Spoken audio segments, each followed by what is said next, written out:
আসসালামু আলাইকুম বন্ধুরা। এই গল্পের প্রথম পর্ব আপলোড করা হয়েছিল, আজকে সবগুলো একসাথে করে দেয়া হলো। খাচ্ছ কেন? আপনি কি কিছুই বুঝতে পারেন না? আমি ভালোবাসি আপনাকে। আপনাকে ছাড়া অন্য কাউকে মেনে নেওয়া আমার পক্ষে সম্ভব না, কোনোভাবেই না। বাট আমি তোমাকে ভালোবাসি না। আর তোমার বিয়ে ঠিক হয়ে গেছে। এসব চিন্তা বাদ দিয়ে নিজের লাইফ পার্টনারের দিকে ফোকাস করো। ইম্পসিবল, আমি অন্য কাউকে কখনোই মেনে নিতে পারবো না। কি চাও তাহলে তুমি?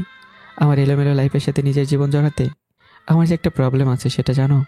আদ্রিতা কেমন জেদি তুই তো জানিস। ও জেদ ধরেছে তোকে বিয়ে করবে, কিন্তু তুই তো জানিস এটা পসিবল না। তাই ভালো হবে তুই এখান থেকে চলে গেলে। হ্যাঁ, আমি এটাই ভাবছিলাম, চলে যাব। তবে স্বার্থের জন্য আপন মানুষগুলো কিভাবে বদলায় সেটা দেখার অনেক ইচ্ছে ছিল। তোমার কোম্পানি দেখাশোনার জন্য আমাকে প্রয়োজন ছিল, এখন নেই, তাই চলে যেতে বলছো। আমি বেয়াদব না, কিন্তু স্বার্থপর লোকদের চোখে চোখ রেখে তাদের গিল্টি ফিল করতে দেখে খুবই ভালো লাগে। আর আমার গোছানো প্রায় শেষ, কিছুক্ষণের মাঝেই চলে যাব।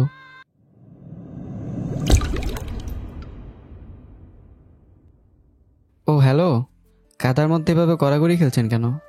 আমার ইচ্ছে হয়েছে তাই। আপনার কোনো প্রবলেম? হ্যাঁ। না, লাইফে এমন খেলা ফার্স্ট টাইম দেখলাম তো তাই। ও তাই, এক্ষুনি দেখাচ্ছি। বলে মেয়েটা কাদা আমার দিকে ছুঁড়ে মারে, একবারে মুখ বরাবর। এটা কি হলো? খুব ইচ্ছে ছিল না খেলা দেখার, এখন দেখুন। ইউ, তোমাকে আমি দেখে নেব। সামনেই আছি, দেখেন কি দেখবেন। আমি কিছু না বলে রাগে ফুঁসতে ফুঁসতে ওখান থেকে চলে আসি। আর যেতে যেতে চলুন আপনাদেরকে পরিচয়টা দিয়ে দিই। আমার পুরো নাম তাহির আহমেদ দেব। পড়াশোনা অনেক আগেই শেষ। এখন আপাতত গ্রামে থাকি। বাসায় বাবা মা আর ছোট বোন আছে। অন্যদিকে গল্পের নায়িকার নাম আদ্রিতা ইসলাম। বাবা মায়ের একমাত্র মেয়ে। ওদের বাসা ঢাকাতে। এসএসসি এক্সাম শেষে দীর্ঘ 7 বছর পর ফুপি বাড়ি বেড়াতে এসছে। আদ্রিতা এসে একটু ঘুরতে বেরিয়েছিল, আর হাই হিল পরে কাদার মাঝে হাঁটতে গিয়ে ঠাস করে পড়ে যায়। আর তারপর কি হলো? এইদিকে আমি নিজের ফেসে লাগা কাদাটা ভালোভাবে পরিষ্কার করে নিয়ে বাসার সামনে গিয়ে কলিং বেল বাজাই। কিছুক্ষণ পর মা এসে দরজা খুলে দেয়। কি রে, তুই কোথায় গিয়েছিলি? তোকে না বললাম আজকে তাড়াতাড়ি ফিরতে? তোর না আদ্রিতাকে আনতে যাবার কথা ছিল? ও হ্যাঁ, আমি তো ভুলে গেছিলাম। আর আসার সময় একটা পেতনির জন্য দেরি হয়ে গেল। মানে? কিছু না, আমি যাচ্ছি ওকে আনতে। আনতে হবে না, ও অলরেডি চলে এসেছে। ও, তাহলে ভিতরে ঢুকতে দাও। আয়। আমি রুমে যাই, বেশ টায়ার্ড লাগছে। ওকে। মা চিন্তায় পড়ে যায়, আদ্রিতা গেল কোথায়? এসে সে কখন বেড়াতে গেল কোনো খবরই নেই। এরই মাঝে আবারও কলিং বেল বেজে ওঠে। মা গিয়ে দরজা খুলে লাফিয়ে ওঠেন। মনে হচ্ছে ভূত দাঁড়িয়ে আছে তার সামনে। তুমি কে? ফুপি, আমি আদ্রিতা। কি মামুনি, তোমার এই অবস্থা হলো কিভাবে? কাদায় পড়ে গিয়েছি তাই। আচ্ছা, ভিতরে আসো, যাও ফ্রেশ হয়ে আসো। আচ্ছা। আদ্রিতা বাড়ির মধ্যে ঢুকে কোন রুমে যাবে বুঝতে পারে না। ও একটা রুমের দরজা খুলে সরাসরি ওয়াশরুমে চলে যায়। ওয়াশরুমের দরজা খোলাই ছিল। ও তাড়াহুড়ো করে ওয়াশরুমে ঢুকতেই আম্মু! ফুপি! আমি আর আদ্রিতা দুজনেই চিৎকার করে উঠি। আর আমাদের চিৎকার শুনে মা ছুটে আসে। আম্মু, এই মেয়েটা কে? আর আমার ওয়াশরুমে কি করছে? আরে, এটা আদ্রিতা, তোর মামাতো বোন। কি? এই পেতনিটা মামার মেয়ে? কি? আমাকে পেতনি বলা? ফুপি, তোমার ছেলেকে বারণ করো, আমার বেশ কিন্তু রাগ হচ্ছে। আরে থাম তোরা, চিৎকার করছিস কেন সেটা আগে বল। হঠাৎ করে আমার ওয়াশরুমে ঢুকে গেছে। ভাগ্যিস তাওয়ালটা ছিল, না হলে মান ইজ্জতের 12টা বেজে যেত। আমি কি জানতাম নাকি এটা ওনার রুম? আমি তো কাদা পরিষ্কার করার জন্যই ঢুকেছিলাম। আচ্ছা মামুনি, তুই পাশের রুমে যা। ওকে। দুজনেই ফ্রেশ হয়ে নেই। দুপুরে লাঞ্চ করতে এলে আদ্রিতা আর আমি দুজনেই দুজনের দিকে রাগি লোক নিয়ে তাকিয়ে থাকি। I will see you. Let's see. কিরে, তোরা খাচ্ছিস না কেন? ফুপি, তোমার ছেলে কি রাগি চোখ নিয়ে আমার দিকে তাকিয়ে আছে দেখো, আবার ট্রেটও দিচ্ছে। আমার এখানে আসাটাই ভুল হয়েছে। দীপ, মিঠা এত বছর পর এসেছে আর তুই এমন করছিস? আরে আমি আমি কিছু বলতে গিয়ে চুপ হয়ে যাই। মেয়েটা যে ভালোই দুষ্ট বোঝাই যাচ্ছে। আমি রাগি চোখে আদ্রিতার দিকে তাকাই। অন্যদিকে আদ্রিতা, সে আমার দিকে একটা মেজকে দিয়ে চুপচাপ খেতে শুরু করে।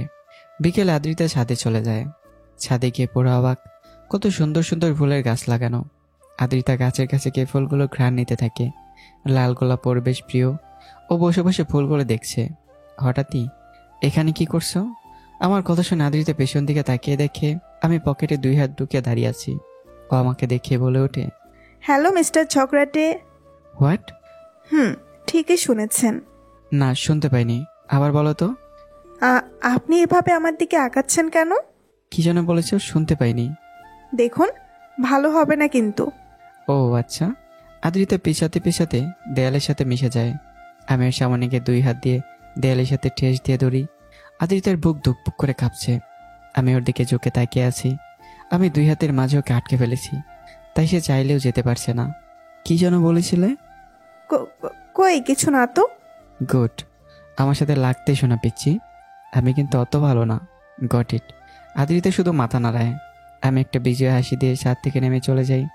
ইয়ো, আজ ছোট বলে কিছু বললাম না, না হলে নাকটা ফাটিয়ে দিতাম।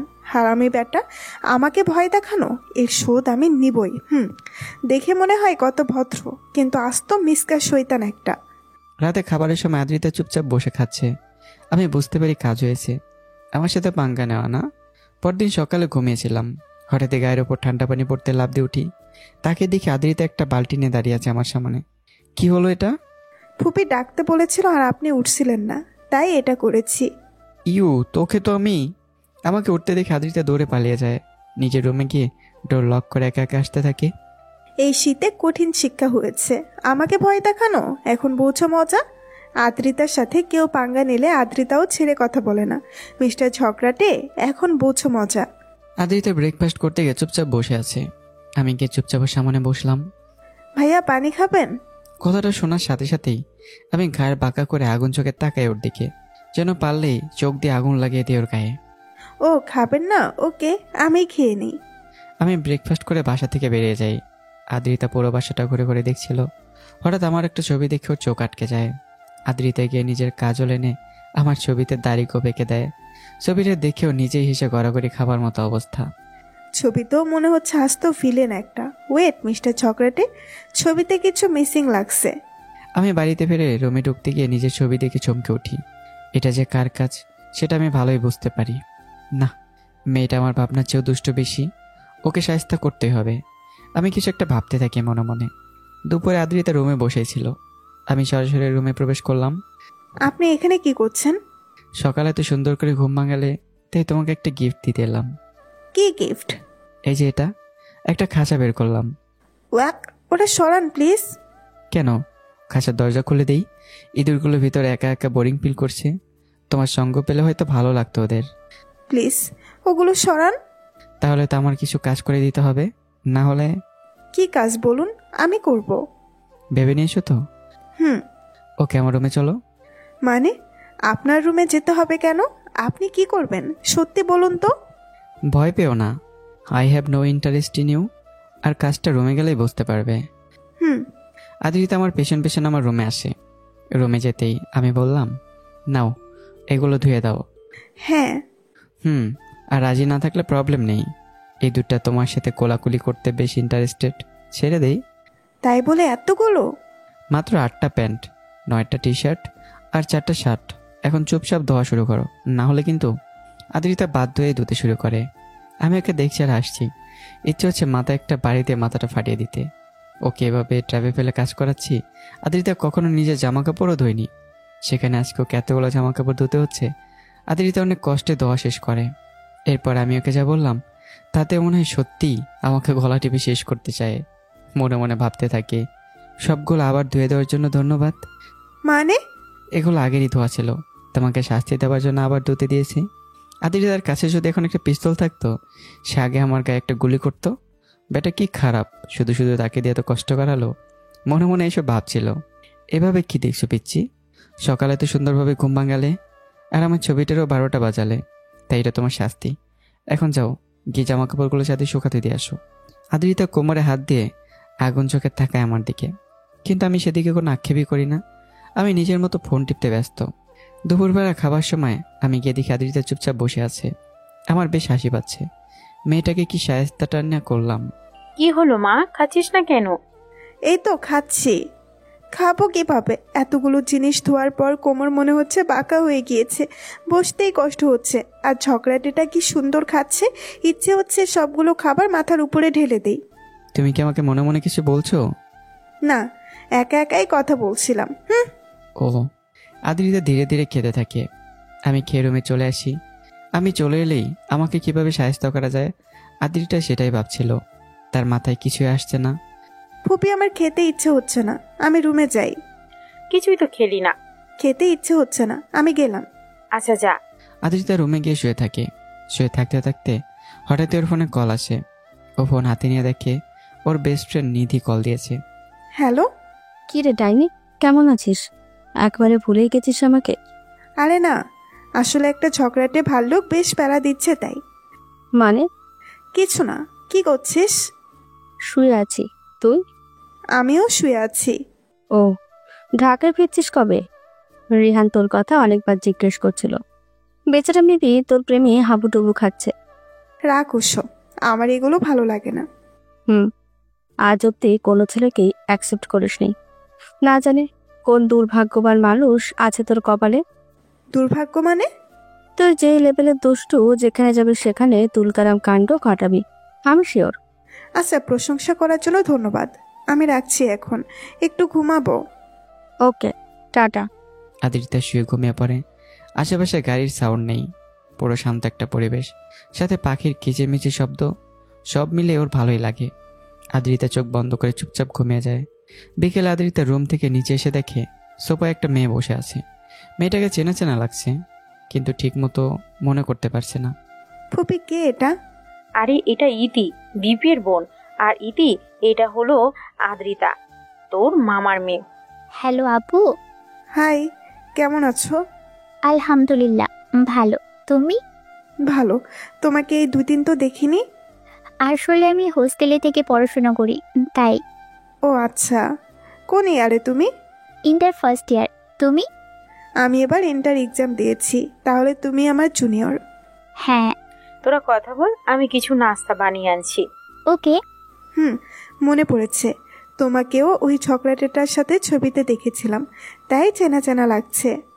মানে তুমি ভাইয়ের কথা বলছো? হুম। মিস্টার ঝগড়াটি? বাহ, কি নাম! এই বিষয়ে আমি তোমার সাথে একমত। ভাইয়াকে সবাই ভয় পায়, কেউই বুঝতে পারে না ও কখন কি মুডে আছে। কে ভয় পায়? তোমার ভাইয়াকে আমি ভয় পাই না। ঝগড়াটে একটা ফুপির ছেলে বলে কিচ্ছু বলি না, না হলে। আচ্ছা আপু, তুমি থামো। ভাইয়া শুনলে কিন্তু খবর করে ছাড়বে। শুনলে শুনুক। আদ্রিতা কাউকে ভয় পায় নাকি? ওনার মতো কত ছেলেকে টাইট করেছি। শুধু ফুপির কথা ভেবে কিছু বলি না, না হলে কবে শিক্ষা দিয়ে দিতাম।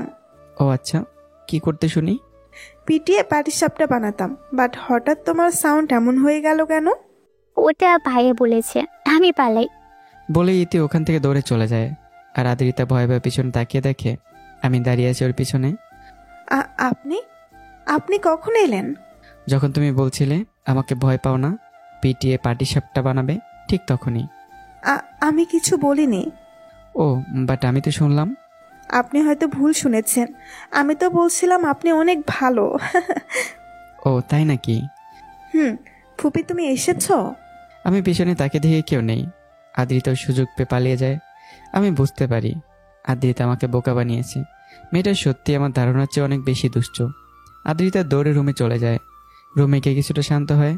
বুকটা তার এখনও ধুকপুক করছে। মুখে আমাকে দেখে ভয় পায় না বললেও আমাকে ইদানিং ওর ভয় লাগতে শুরু করেছে। আমি এতটাই গম্ভীর যে ও কিছু বলতে পারে না আর বুঝতে পারে না। আর ফেস দেখেও বোঝা যায় না যে সবসময় শুধু রেগে থাকি। রাতে ডিনার করার সময় ছোট ছোট করে চোখ করে আদ্রিতার দিকে তাকিয়ে থাকি। ও ভয়ে আমার দিকে আর তাকাই না, চুপচাপ খেয়ে রুমে চলে যায়। পরদিন আদ্রিতা আর ইতি সাথে বসে গল্প করছিল। দুজনের মাঝে বেশ ভালো ফ্রেন্ডশিপ তৈরি হয়েছে। হঠাৎ আমি সেখানে যাই। আমাকে দেখে দুজনেই চুপ মেরে যায়। ইতি আম্মুর তোকে নিচে ডাকছে। আচ্ছা যাচ্ছি। ইতি সিঁড়ি বেয়ে নিচে চলে যায়। আদ্রিতাও যাচ্ছিল। আমি দরজার সামনে দাঁড়িয়ে পড়লাম। আমি নিচে যাব। কালকে কি যেন বলেছিলে? আমাকে মারবে, পিটিয়ে পাটিসাপটা বানাবে?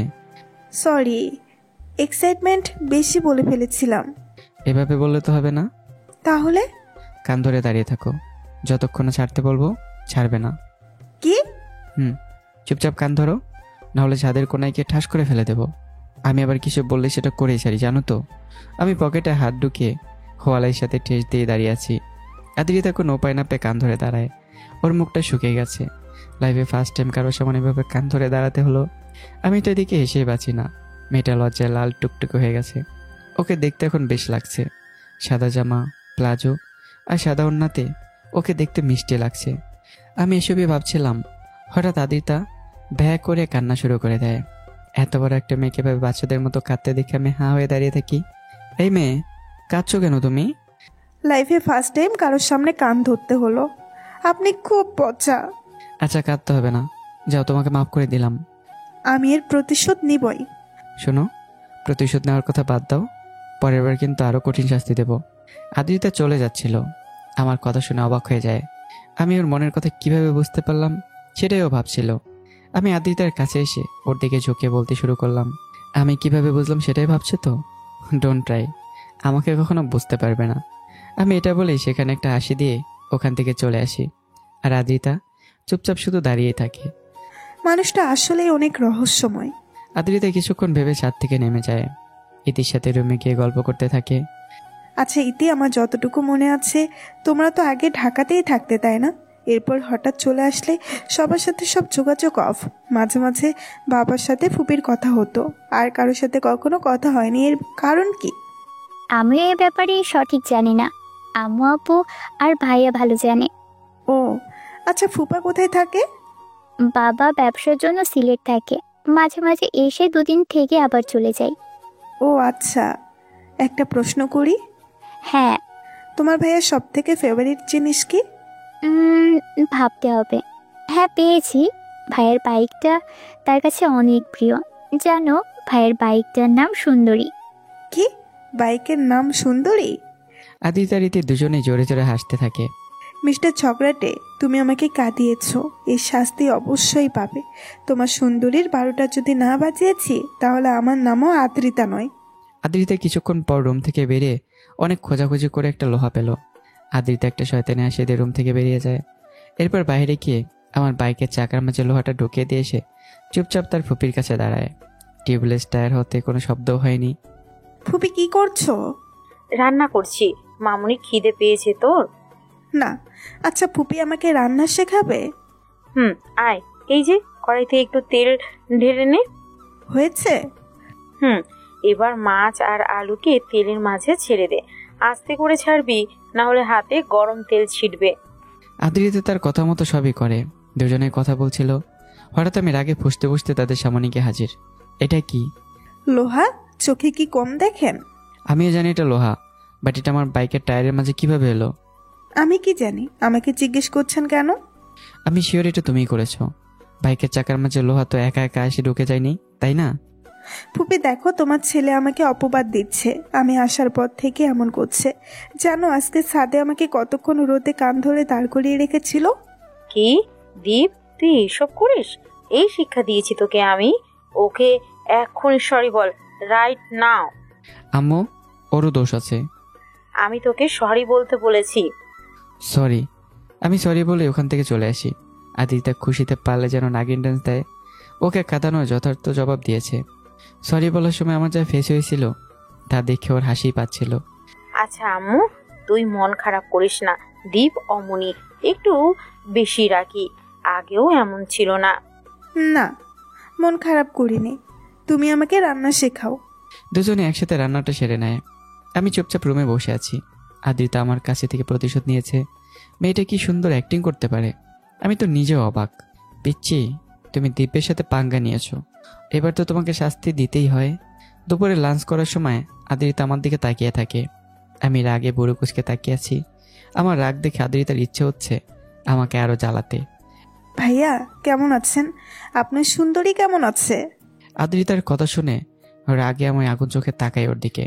একটা রাগী লোক দিয়ে আবারও খেতে শুরু করি। রাগ করার কি আছে? আমি তো জাস্ট আপনার আর আপনার সুন্দরীর হালচাল জানতে চাইলাম। আমি ওর দিকে আর তাকাই না, দ্রুত খাওয়া শেষ করে নিজের রুমে চলে যাই। অনেক কাজ বাকি। আমি হাতে একটা বক্স নিয়ে খুঁজতে থাকি। প্রায় 3-4 ঘন্টা পর আমার অপারেশনে তেলাপোকা লাইট শেষ হয়। আমি এক বক্স তেলাপোকা সংগ্রহ করি। পিচ্ছি, এবার তুমি দেখবে দীপের সাথে পাঙ্গা নেওয়ার ফল। দুপুরে খেয়ে আদ্রিতা একটা লম্বা ঘুম দেয়। আমি সেই সুযোগে আদ্রিতার রুমে গিয়ে দরজায় কিছুটা ফাঁক করে বক্সটার মুখ খুলে সব তেলাপোকা রুমে ছেড়ে দিই। আর বাইরে দাঁড়িয়ে থাকি শোয়ের অপেক্ষায়। আদ্রিতা ঘুমের মাঝে টের পায় ও শরীরের উপর দিয়ে কিছু একটা হাঁটছে। ও চোখ খুলে দেখে একটা তেলাপোকা। আদ্রিতা লাফ দিয়ে খাট থেকে নেমে পড়ে। নিচে তাকিয়ে দেখে পুরো ফ্লোরে তেলাপোকা ভর্তি। ও চিৎকার দিয়ে কোনো মতে রুম থেকে বেরোয়। আমাকে সামনে দেখেই আমাকে সে শক্ত করে জড়িয়ে ধরে। হঠাৎ এমন কিছু হবে আমি নিজেও বুঝতে পারিনি। আদ্রিতা আমাকে জড়িয়ে ধরাতে আমি পুরো শকড হয়ে দাঁড়িয়েছি। প্রায় অনেকক্ষণ হয়ে গেছে আদ্রিতা আমাকে ছাড়ছে না। আমি ওকে ছাড়াতেই আদ্রিতা পড়ে যেতে নেয়। হায় আল্লাহ, এই মেয়ে তো ভয়ে অজ্ঞান হয়ে গেছে। আম্মুকে বললাম, আম্মু আমাকে আস্ত রাখবে না। তাই আমি তাড়াতাড়ি করে আদ্রিতাকে কোলে তুলে রুমে নিয়ে বিছানায় শুয়ে দেই। আর তেলাপোকাগুলো আবার অনেক কষ্টে ধরে বক্সে ভরে রুমের দরজা লাগিয়ে চলে আসি। প্রায় 1 ঘন্টা পর আদ্রিতা চোখ খোলে। ওর মনে পড়ে যায় তখনকার কথা। আদ্রিতা উঠে চারদিকে তাকিয়ে দেখে রুম তো পুরো ক্লিন, মেজও ফ্রেশ। তাহলেও কি স্বপ্ন দেখেছে? ওর এখন স্পষ্ট মনে আসে তখনকার কথা। ও উঠে আমার রুমে চলে আসে। আসবো? না। How rude. আচ্ছা, একটু আগে কি আপনি আমার রুমে গিয়েছিলেন? আমি তোমার রুমে কেন যাব? আমার মনে আছে রুম থেকে বেরিয়ে আপনি আমার সামনে পড়েছিলেন। এখন বলবে যে আমাকে জড়িয়েও ধরেছ। অ্যাকচুয়ালি আমি রুমেই ছিলাম। আর এসব চিন্তা ভুলেও মাথায় এনো না। এখন যে আমাকে ডিস্টার্ব করো না। আমারও বয়েই গেছে আপনাকে জড়িয়ে ধরতে। ওটা স্বপ্নই ছিল হয়তো। থাকুন আপনি। আদ্রিতা এই বলে রুম থেকে বেরিয়ে যায়। রুমের বাইরে দাঁড়িয়ে একা একা কথা বলতে থাকে। আমার তো এখনো মনে হচ্ছে ওটা বাস্তবেই ছিল। কি হচ্ছে কিছুই বুঝতে পারছি না। উফ, আমি পাগলি হয়ে যাব। আমি ওর কথা শুনে রুমের ভিতর থেকে হাসতে থাকি। মেয়েটা আসলেই পাগলি। তবে তখনকার জড়িয়ে ধরার ঘটনাটা আমার চোখের সামনে এখনো ভাসছে। হঠাৎ পেছনে তাকিয়েই আমার চোখ কপাল ওঠার মতো অবস্থা। বক্সটা তখন ভালোভাবে লাগানো হয়নি। সব তেলাপোকা আমার রুমে ছড়িয়ে পড়েছে। এখানে ওখানে তেলাপোকা উঠছে। আমার নিজেরই বেহুশ হয়ে যেতে ইচ্ছে হচ্ছে। নিজের পাতা ফাঁদে নিজেই পড়লাম। বিকেল আমি বাইকের চাকা ঠিক করে এনে বেরোচ্ছিলাম। হঠাৎই আদ্রিতা এসে দাঁড়ায়। ফুপি, আমিও বাইকে করে ঘুরতে যাব। প্লিজ ভাইয়াকে বলো না আমাকে নিয়ে যেতে। ইম্পসিবল। ও আমার বাইকের চাকা নষ্ট করেছে। ওকে কোনোভাবে নেব না আমি। দেখেছো ফুপি, জাস্ট একটু ঘুরতে যেতে চেয়েছি আর এমন বিহেভস করছে যেন ওনার 2টো কিডনি খুলে আমাকে দিয়ে দিতে বলেছি। দীপ, তুই ওকে নিয়ে যাবি আর কোনো কথা শুনতে চাই না আমি। কিন্তু মা। আবার আমি চুপ হয়ে যাই। আদ্রিতা আমার বাইকের পেছনে উঠে বসে। এবার আমি বাইক স্টার্ট দিয়ে চালাতে থাকি। তবে বেশ আস্তে, এত আস্তে যে সাইকেলও পাশ দিয়ে চলে যাচ্ছিল। বেশ কিছুক্ষণ চালানোর পর আদ্রিতা বিরক্ত হয়ে বলতে শুরু করে, দেখেন, ওই ছেলেটা সাইকেল নিয়েও আমাদের আগে চলে গেল। এর চেয়ে মনে হয় ঠেলা গাড়িও জোরে চলে। আমি এভাবেই চালাবো। ইচ্ছে হলে থাকো, না হলে নেমে যাও। আমার মনে হয় আপনি বাইক চালাতে জানেন না, অকর্মার ঢেকি। ও তাই? তাহলে এখন দেখো। বলে আমি পিক আপ জোরে ঘুরিয়ে অনেক স্পিডে বাইক চালাতে থাকি। আদ্রিতা ভয়ে আমাকে পেছন থেকে জড়িয়ে ধরে। আমি তো থামার পাত্র নই। আরও জোরে যত সম্ভব সেভাবে চালাচ্ছি। আদ্রিতা আমাকে আরও শক্ত করে জড়িয়ে ধরে। প্লিজ আস্তে চালান, আমার ভয় লাগছে। কেন? তুমি না বলে জোরে চালাতে? এখন বোঝো মজা? সরি, আর বলবো না। প্লিজ আস্তে চালান। সত্যি তো? হুম। আমি বাইক স্লো করলাম। এরপর ওকে নিয়ে একটা নদীর পাড়ে গিয়ে পৌঁছাই। গাড়ি থেকে নামবে না এভাবে জড়িয়ে ধরে থাকার ইচ্ছে? আমি জাস্ট ভয় পেয়ে ধরেছি, অন্য কিছু ভাববেন না ভুলেও। আমি বাইক পার্ক করি। এরপর দুজনে একসাথে পার্কের মাঝে ঢুকি। নদীর পাড়ে পার্ক। আদ্রিতার নদী বেশ ভালো লাগে। সূর্যটা ধীরে ধীরে পশ্চিমে হেলে পড়ছে। নদীতে নৌকা, ট্রলার সবই চলাচল করছে। সব মিলে ওর দেখতে ভালোই লাগছে। চলুন না নদীর ধার ধরে হাঁটি। আমার নদীর পাশ দিয়ে হাঁটতে বেশ ভালো লাগে। আমার তোমাকে নদীতে চুবাতে ভালো লাগে। কিছু বললেন? না, চলো। দুজনে নদীর ধার ঘেরে হাঁটতে থাকি। আদ্রিতার বেশ ভালো লাগে। হঠাৎ তো সামনে দেখতে পায় ফুচকার দোকান। আমি ফুচকা খাবো, প্লিজ প্লিজ প্লিজ। আচ্ছা আচ্ছা। আদ্রিতা গিয়ে ফুচকার অর্ডার দেয়। আমি চুপচাপ দাঁড়িয়ে ফোন টিপছিলাম। হঠাৎ কেউ এসে আমার সামনে দাঁড়ায়। দীপ। আমি সামনে তাকিয়ে দেখি আমার স্কুল ফ্রেন্ড রাজু সামনে দাঁড়িয়ে আছে। আরে কেমন আছিস? দেশে কবে ফিরলি?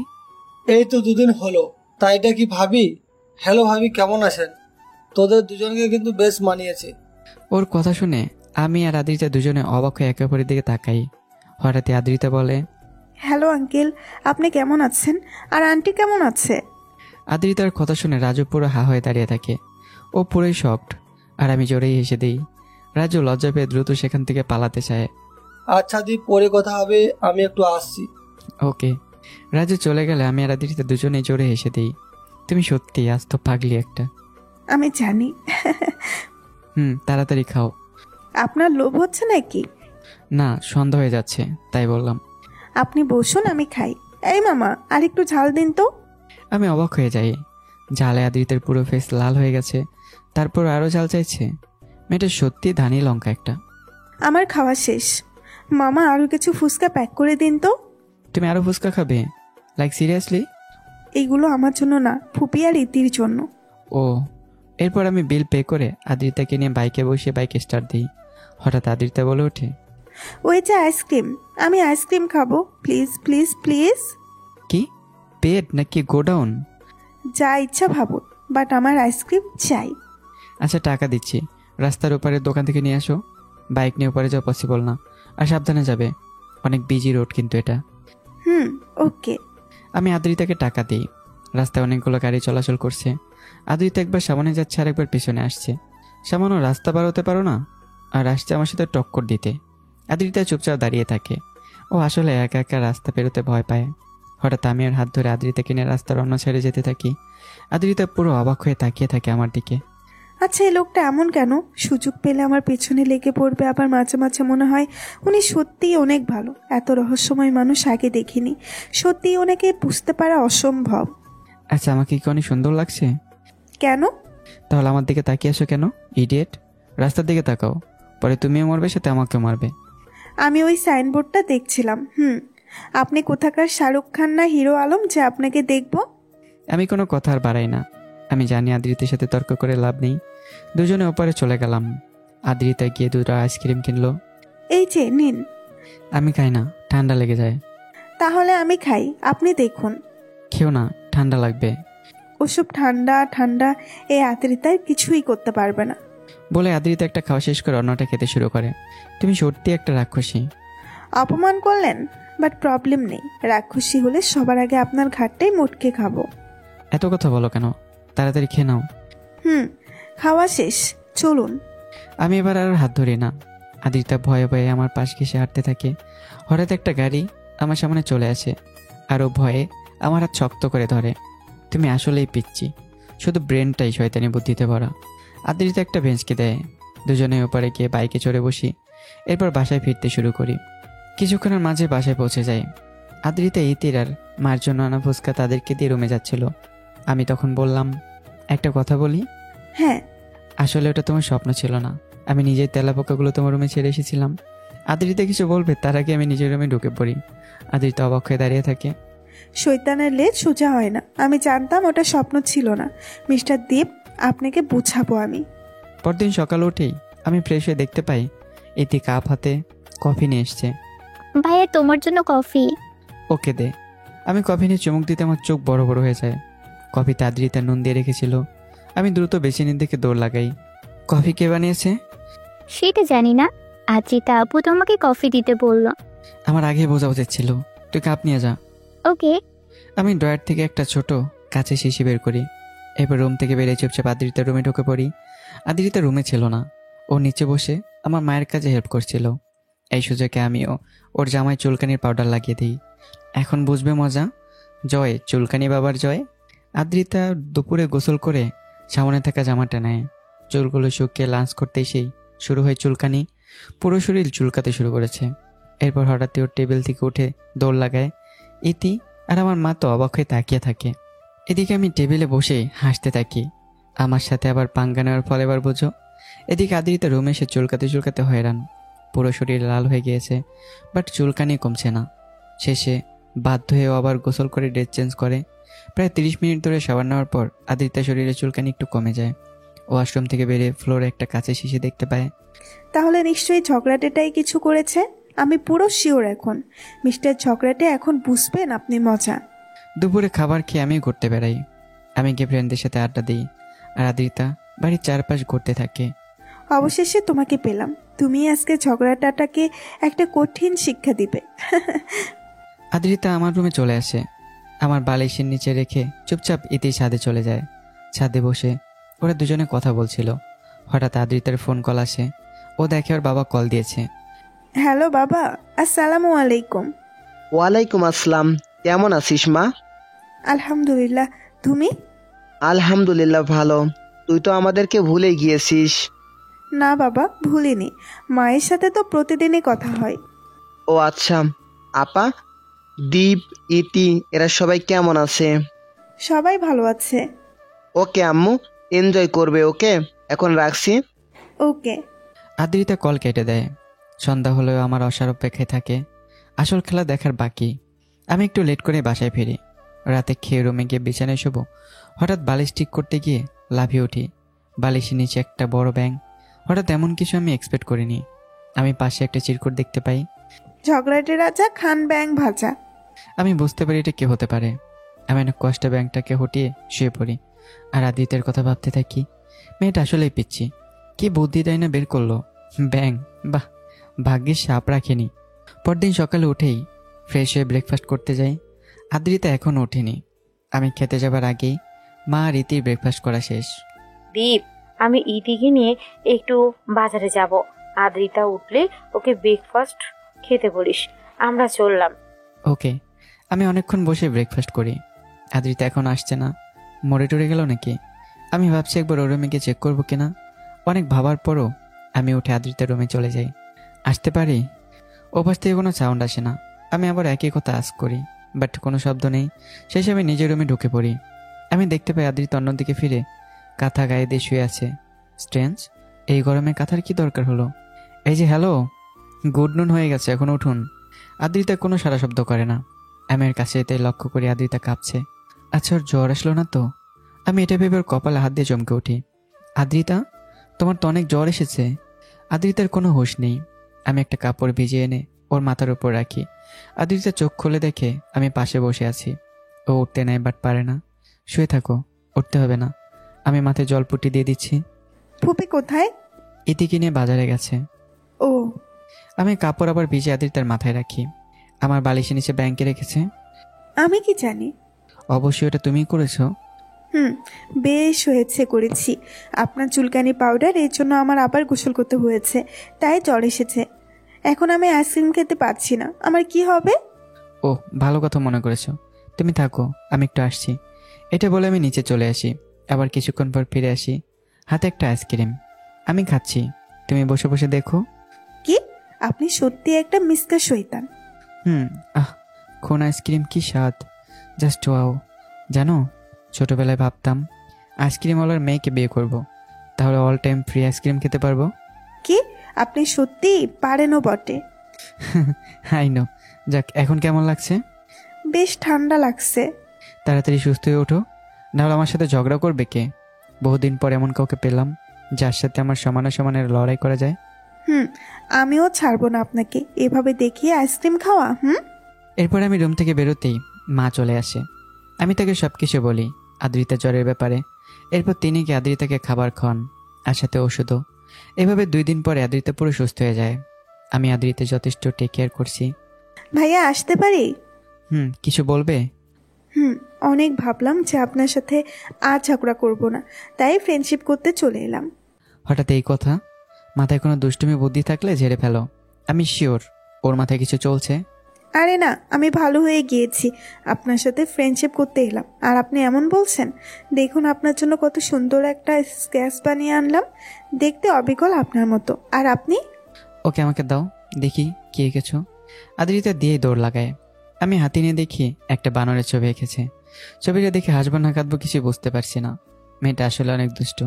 কি ইনোসেন্ট ফেস নিয়ে এসেছিল, আর পরে এটা করলো।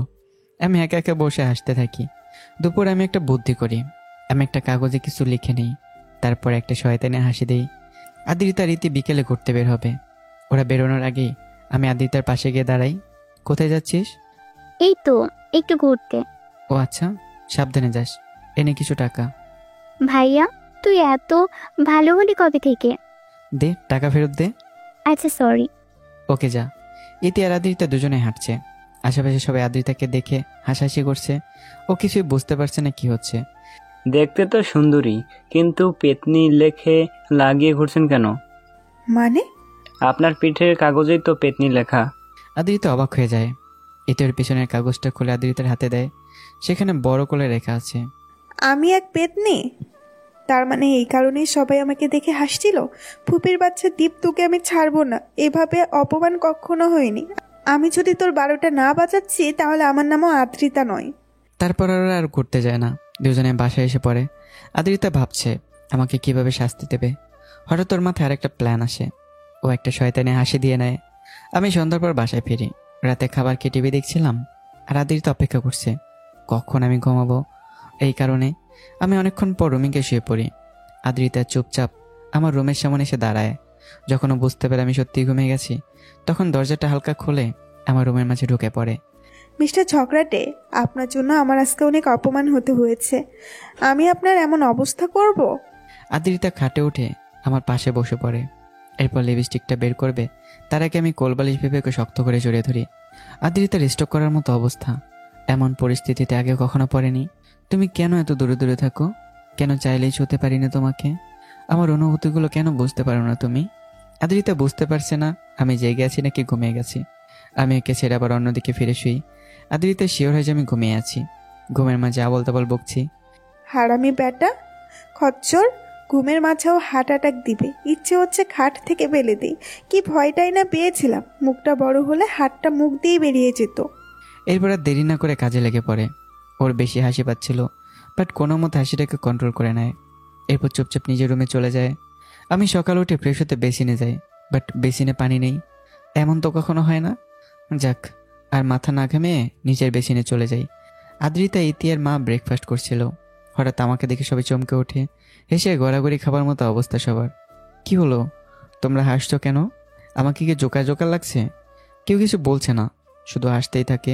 আমি বুঝতে পারিনি কি হয়েছে। বেসিনের সামনে গিয়ে আয়নায় দেখতে চমকে উঠি। আমার জন্য বিশ্বাসই হচ্ছে না।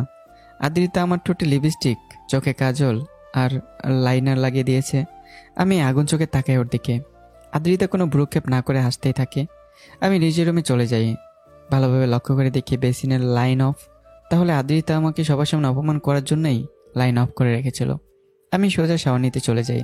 30 মিনিট ধরে সব পরিষ্কার করে বেড়াই আর রাগে গড়গড় করতে থাকি। আদিতা আপু, ফাটিয়ে দিয়েছো তুমি। ভাইয়ের সাথে কখনো কেউ এমন কিছু করতে পারেনি। এটা আদ্রিতার জাদু। ব্রেকফাস্ট করার পর আদ্রিতার সাথে চলে যায়। সেখানে গিয়ে দেখতে পায় আমি চুপচাপ বসে আছি। ও আমাকে আরো জ্বালানোর জন্য চলে আসে। হ্যালো ভাইয়া, লিপস্টিক আর কাজলে কিন্তু আপনাকে জোস লাগে। আমি ঘাড় বাঁকা করে রাগী দৃষ্টিতে তাকাই ওর দিকে, কিন্তু আদ্রিতা কোনো পাত্তাই দেয় না। ও চুপচাপ কথা বলতেই থাকে। ভাইয়া ভালো আছেন তো? অনেকদিন পর দেখা হলো। আমি আরো রেগে যাই। উঠে ওকে শক্ত করে দেয়ালের সাথে চেপে ধরি। আমার অনেক রাগ হচ্ছে। প্লিজ আমাকে ডিস্টার্ব করো না। আমি রেগে গেলে কি করি সেটা নিজেও বুঝতে পারি না। ও তাই নাকি? কি করেন? গলায় কামড় দিয়ে রক্ত খাই। রক্ত কি চিবিয়ে খাওয়া যায়? আপনি রাগে ভুলভাল বকছেন। যাই হোক, রাগলে কিন্তু আপনাকে সেই লাগে, একেবারে লাল পিঁপড়া, নাকটা পুরো লাল হয়ে যায়। মজা করছে আমার সাথে? এক্ষুনি কান ধরো, রাইট নাও। আদ্রিতা কিছু না বলে আমার কান দুটো টেনে ধরে। আমি আহাম্মক হয়ে তাকিয়ে থেকে ওর দিকে। আমার কান কে ধরতে বলেছি স্টুপিড? আপনিই তো বললেন কান ধরতে, তাই ধরেছি। দৌড়। আমি অলে একটা সজোরে ঘুষি দিয়ে চলে যাই। আর আদ্রিতা দাঁড়িয়ে হাসতে থাকে। আমাকে কি বোকাটাই না বানালো। তবে আমি যখন ওর কাছে আসছিলাম তখন ও বেশ ভয়ই পেয়েছিল। আদ্রিতা কিছুক্ষণ ছাদে একা দাঁড়িয়ে থাকে। ঠান্ডা বাতাস বইছে, রোদের তীব্রতা বেশ কম। শহরের কোলাহল আর বিষাক্ত ধোঁয়া নেই, তার পরিবর্তে পাখির কিচিরমিচির শব্দ। ওর বেশ ভালো লাগে জায়গাটা। আদ্রিতা কিছুক্ষণ একা দাঁড়িয়ে নিচে চলে যায়। ফুপি কি করছো? এই তো মামুনি, রান্না করছি। কিছু লাগবে? না, আমার একটা প্রশ্ন ছিল। হ্যাঁ বল। তোমাদের তো ঢাকায় বাড়ি আছে তাই না? তারপরও তোমরা চলে এলে কেন? সেটা পরে এক সময় বলবো। জানিস, ঢাকা থাকার সময় তুই আর দীপ সব সময় একত্রে খেলা করতি। একদিন তোর হাত কেটে গিয়েছিল, কিন্তু দীপ কাঁদছিল। আমরা সবাই সেদিন অবাক হয়ে গিয়েছিলাম। ব্যথা পেয়েছিস তুই, কিন্তু কাঁদছেও। এখন তো পারলে আমাকে সিদ্ধ করে খেয়ে ফেলে, বজ্জাত ব্যাটা একটা। আচ্ছা ভাইয়া, কোন অবধি পড়াশোনা করেছে? ওর গ্র্যাজুয়েশন অনেক আগেই শেষ। ও তোর ফুপার বিজনেস দেখাশোনা করতো। কিন্তু কিন্তু কি? কিছু না, আমি একটু আসছি। আদ্রিতা বুঝতে পারে কোনো কাহিনী তো আছেই তাদের এখানে আসার পেছনে। ওর ফুপিও বারবার লুকিয়ে যাচ্ছে কথাটা। দুপুরে বাবা আসে বাসায়। আদ্রিতা দেখেই চিনতে পারে। এর আগেও কয়েকবার গিয়েছিল ওদের বাসায়। আসসালামু আলাইকুম আঙ্কেল, কেমন আছেন? ভালো আছি। তুমি কেমন আছো আম্মু? আলহামদুলিল্লাহ ভালো। তোমার এক্সাম কেমন গেল? ভালোই, আর কিছুদিনের মাঝে রেজাল্ট দিয়ে দিবে। ও ওকে। এরপর আমি আর রীতি গিয়ে বাবার সাথে কথা বলি, আর আদ্রিতা সবাই বসে টিভি দেখতে থাকে। বিকেল আদ্রিতা খেয়ে শুয়েছিল, হঠাৎ আকাশে মেঘ জমতে শুরু করে, আর কিছুক্ষণের মাঝেই জোরে সোরে বৃষ্টিও শুরু হয়। এদিকে বৃষ্টি হলে আদ্রিতা ভিজবেই। ও উঠে এক দৌড়ে ছাদে চলে যায়। ছাদে কি অবাক, আমি ছাদে দাঁড়িয়ে আছি। বাউ, আমি নড়াচড়া করি না। আদ্রিতা ভেবেছিল ভয় পাবো, কিন্তু না, তেমন কোনো লক্ষণই নেই। হ্যালো ভাইয়া। হুম। কি করছেন? দাঁড়িয়ে দাঁড়িয়ে লুডো খেলছি। ও, আপনি কি নিম গাছ অনেক পছন্দ করেন? কেন? আপনার কথাগুলো যে তিতা, তাই। ও আচ্ছা। চলুন না বৃষ্টিতে ভিজি। না, আমার ঠান্ডা লেগে যাবে। প্লিজ। নো। আদ্রিতা আর কিছু বলে না, আমাকে টান দিয়ে সোজা বৃষ্টির মাঝে নিয়ে চলে যায়। এটা কি হলো? কই, কি হবে? আমাকে কেন নিয়ে এলে? আমার ইচ্ছে হয়েছে তাই। দুজনে দাঁড়িয়ে ভিজতে থাকি। আদ্রিতা বাচ্চাদের মতো করছে, আর আমি দাঁড়িয়ে ওকে দেখছি। ব্ল্যাক ড্রেসটাতে ওকে দারুণ লাগছে। আদ্রিতা ধবধবে সাদা না, কিন্তু জামাটা ওর গায়ে বেশ মানিয়েছে। চুলগুলো থেকে পানি পড়ছে। এই মুহূর্তে ওকে বেশ সুন্দর লাগছে আমার কাছে। আদ্রিতা ভিজছিল, বৃষ্টির তেজ বেড়েই চলেছে। হঠাৎ কাছে কোথাও বাজ পড়ে, আর ভয় পেয়ে সে আমাকে জড়িয়ে ধরে। আমি পুরো হা হয়ে যাই। আমার খুব কাছে আদ্রিতা, দুজনের শরীর মিশে আছে একে অপরের সাথে। আমি এখন কি করব কিছুই বুঝতে পারছি না। অন্যদিকে আদ্রিতা আমার হার্টবিট ফিল করতে পারছে। ওর বেশ ভালো লাগে জিনিসটা। আমি পাথরের মতো দাঁড়িয়ে আছি। আমি কি করব কিছুই বুঝতে পারছি না। আদ্রিতা আমাকে ছেড়ে দিয়ে মাথা উঁচু করে আমার দিকে তাকায়। আমি ওর দিকে একদিনে তাকিয়ে আছি, কারো মুখে কোনো কথা নেই। হঠাৎ আদ্রিতা লজ্জা পেয়ে দৌড়ে চলে যায়। আমি তখন অবাক হয়ে দাঁড়িয়ে থাকি। লাইফে ফার্স্ট টাইম কোনো মেয়ে আমার এত কাছাকাছি আসলো। অদ্ভুত একটা অনুভূতি কাজ করছে আমার মাঝে, যা বলে বোঝানো সম্ভব নয়। রাতে খাবারের সময় দুজনে কেউ কারো দিকে তাকাতেই পারি না। দুজনে চুপচাপ খাচ্ছিলাম। হঠাৎ আমার আর আদ্রিতার পায়ে টাচ হয়। দুজনে একে অপরের দিকে একটু তাকিয়ে আবারও খেতে শুরু করি। কি রে মামুনি, এত তাড়াতাড়ি খাচ্ছিস কেন? আস্তে খা, খাবার গলায় আটকে যাবে। আমার খাওয়া শেষ। বলে আদ্রিতা রুমে দৌড় লাগায়। সবাই অবাক হয়ে তাকিয়ে থাকে, কি হয়েছে এটা ভেবে। এটা কি হচ্ছে আমার সাথে? ওই চকলেটেটাকে দেখলেই হার্টবিট বেড়ে যাচ্ছে বারবার। ওনার দিকে তাকাতেই পাচ্ছি না। আদ্রিতা, তুই আবার চকলেটেটার প্রেমে পড়ে যাসনি তো? ও নিজে নিজেকে প্রশ্ন করে, বাট কোনো উত্তর পায় না। মানুষটা আসলেই অনেক ঝগড়াটে, কিন্তু আমার একটা জিনিস ভালো লাগে, উনি আমার দিকে কখনো কোনো বাজে নজরে তাকাননি। আমার জ্বরের সময়ও আমার কত কেয়ার করলেন। উফ, আমি আর ভাবতে পারছি না। আদ্রিতা বসে একা একা ভাবতে থাকে। ওর মাথায় এখন শুধু আমি ঘুরছি, চাইলেও সে আমাকে বাদ দিতে পারছে না। অন্যদিকে আমারও একই অবস্থা। আমার চোখে বারবার তখনকার দৃশ্যটা ভেসে আসছে। আদ্রিতার মায়াবী চোখ, আমাকে জড়িয়ে ধরা, একসাথে বৃষ্টিতে ভেজা, সব মিলিয়ে আমি চাইলেও জিনিসগুলো বলতে পারছি না। পরদিন সকালে উঠেই আদ্রিতা ঠিক করে আজকে সবার জন্য রান্না করবে। এতদিনে যা যা শিখেছে, আর আম্মুর হেল্প নিয়ে রান্না শুরু করে দিবে। আমি সকাল সকালে বেরিয়েছিলাম। দুপুরে এসে ফ্রেশ হয়ে খেতে বসেই দেখতে পাই সব আমার ফেভারিট আইটেম রান্না হয়েছে। গরুর মাংস, পোলাও, মাছ আর সবজির ভাজি। ওয়াও আম্মু, থ্যাংক ইউ। থ্যাঙ্কস আদ্রিতাকে দে, ও সবটা রান্না করেছে, আমি তো জাস্ট হেল্প করেছি। ও ইয়াক, মনে হচ্ছে পোলাও না, সিদ্ধ চাল খাচ্ছি। আপনার কাছ থেকে এটাই আশা করছিলাম। আমি তো সত্যিই বললাম। আসছে সত্যেন্দ্রনাথ ঠাকুর কোথাকার। আপু অনেক ভালো রান্না হয়েছে, ভাইয়ের কথা শুনো না। থ্যাংক ইউ বনু। আমি মুখে ভালো হয়নি বললেও আসলে খাবারটা বেশ ভালো হয়েছে। আমার বাবা আদ্রিতার প্রশংসা করে। খাওয়ার পর আমি নিজের রুমে চলে যাই। রুমে গিয়ে একটা ঘুম দেই। বিকেলে ছাদে চলে যাই। ছাদে গিয়ে দেখি আদ্রিতা এক কোণে দাঁড়িয়ে আছে। হ্যালো। কি করছো? বাতাস খাচ্ছি হা করে। ও আচ্ছা, মন খারাপ মনে হচ্ছে? কালকে রেজাল্ট দিবে, তাই কিছুটা টেনশন হচ্ছে। ও আচ্ছা, একটা কাজ করো। কি? আমি আদ্রিতার মাথা 2 হাত দিয়ে ধরি। এরপর বললাম, জোরে নাক দিয়ে শ্বাস নিয়ে মুখ দিয়ে ছাড়ো। আদ্রিতা সেটাই করে। কিছুক্ষণের মাঝেই মাথাটা একেবারে ক্লিয়ার হয়ে যায়। ও অবাক হয়, আর তো কোনো টেনশন হচ্ছে না। ওয়াও, দারুণ তো, এখন অনেকটা রিল্যাক্স লাগছে। আর টেনশন করো না, দেখবে রেজাল্ট ভালো হবে। Thank you. আরেকটা কথা। কি? রান্নাটা সত্যিই ভালো হয়েছে। এতটুকু বলে আমি হাঁটা শুরু করি। আদ্রিতা পেছন থেকে দাঁড়িয়ে আমাকে দেখতে থাকে। এই মানুষটাকে সত্যিই বোঝা ওর জন্য ইম্পসিবল। সন্ধ্যার আগে আগেই আমি বের হয়ে অবাক হয়ে যাই। আদ্রিতা আমার বাইকের উপর উঠে আছে আর ইতি পেছন থেকে ঠেলছে। পুরো আবুল হয়ে যায় ওদের কাণ্ড দেখে। এটা কি হচ্ছে? দেখছেন না বাইক চালাচ্ছি? বাইক চালাচ্ছ না ঠেলা গাড়ি? আর ইতি, তুই কি বাচ্চাদের মতো ঠেলছিস? আপু বাইক চালাচ্ছে আর আমি তাকে হেল্প করছি, এইটুকুই তো। তোদের দুটারই মাথা গেছে। আর আপনি ম্যাডাম বাইক থেকে নামুন, আমি একটু বেরোবো। তাহলে আমাকেও নিতে হবে। সাথে আমাকেও। আমার বাইকটাকে সরকারি সম্পত্তি পেয়েছিস, এক টাকাও নেব না। নাও মুভ। প্লিজ। না। আদ্রিতা রাগ করে বাইক থেকে নেমে দাঁড়ায়। আমি বাইকে উঠে স্টার্ট দিয়ে চলে যাই। ব্যাটা এত সুন্দর করে প্লিজ বললাম, তারপরেও নিল না। দাঁড়া, দেখাচ্ছি মজা। ইতি একটু চিনি নিয়ে আসো তো আমার সাথে। কেন? চিনি দিয়ে কি করবি? গোসল করব, বকবক না করে ফাস্ট নিয়ে আসো। আচ্ছা। ইতি চিনি নিয়ে এলে আদ্রিতা আমার রুমে সেই টি শার্ট আর ট্রাউজারে সেগুলো ছিটিয়ে দেয়। এখন খেলার পালা। আদ্রিতার জামায় চুলকানি পাউডারদের প্রতিশোধ আজকে পূরণ করবে। রাতে আমি বাসায় ফিরে ফ্রেশ হই। এরপর ট্রাউজার আর টি শার্টটা পরে নিচে এসে টিভি দেখতে বসি। আদ্রিতা সেখানেই ছিল।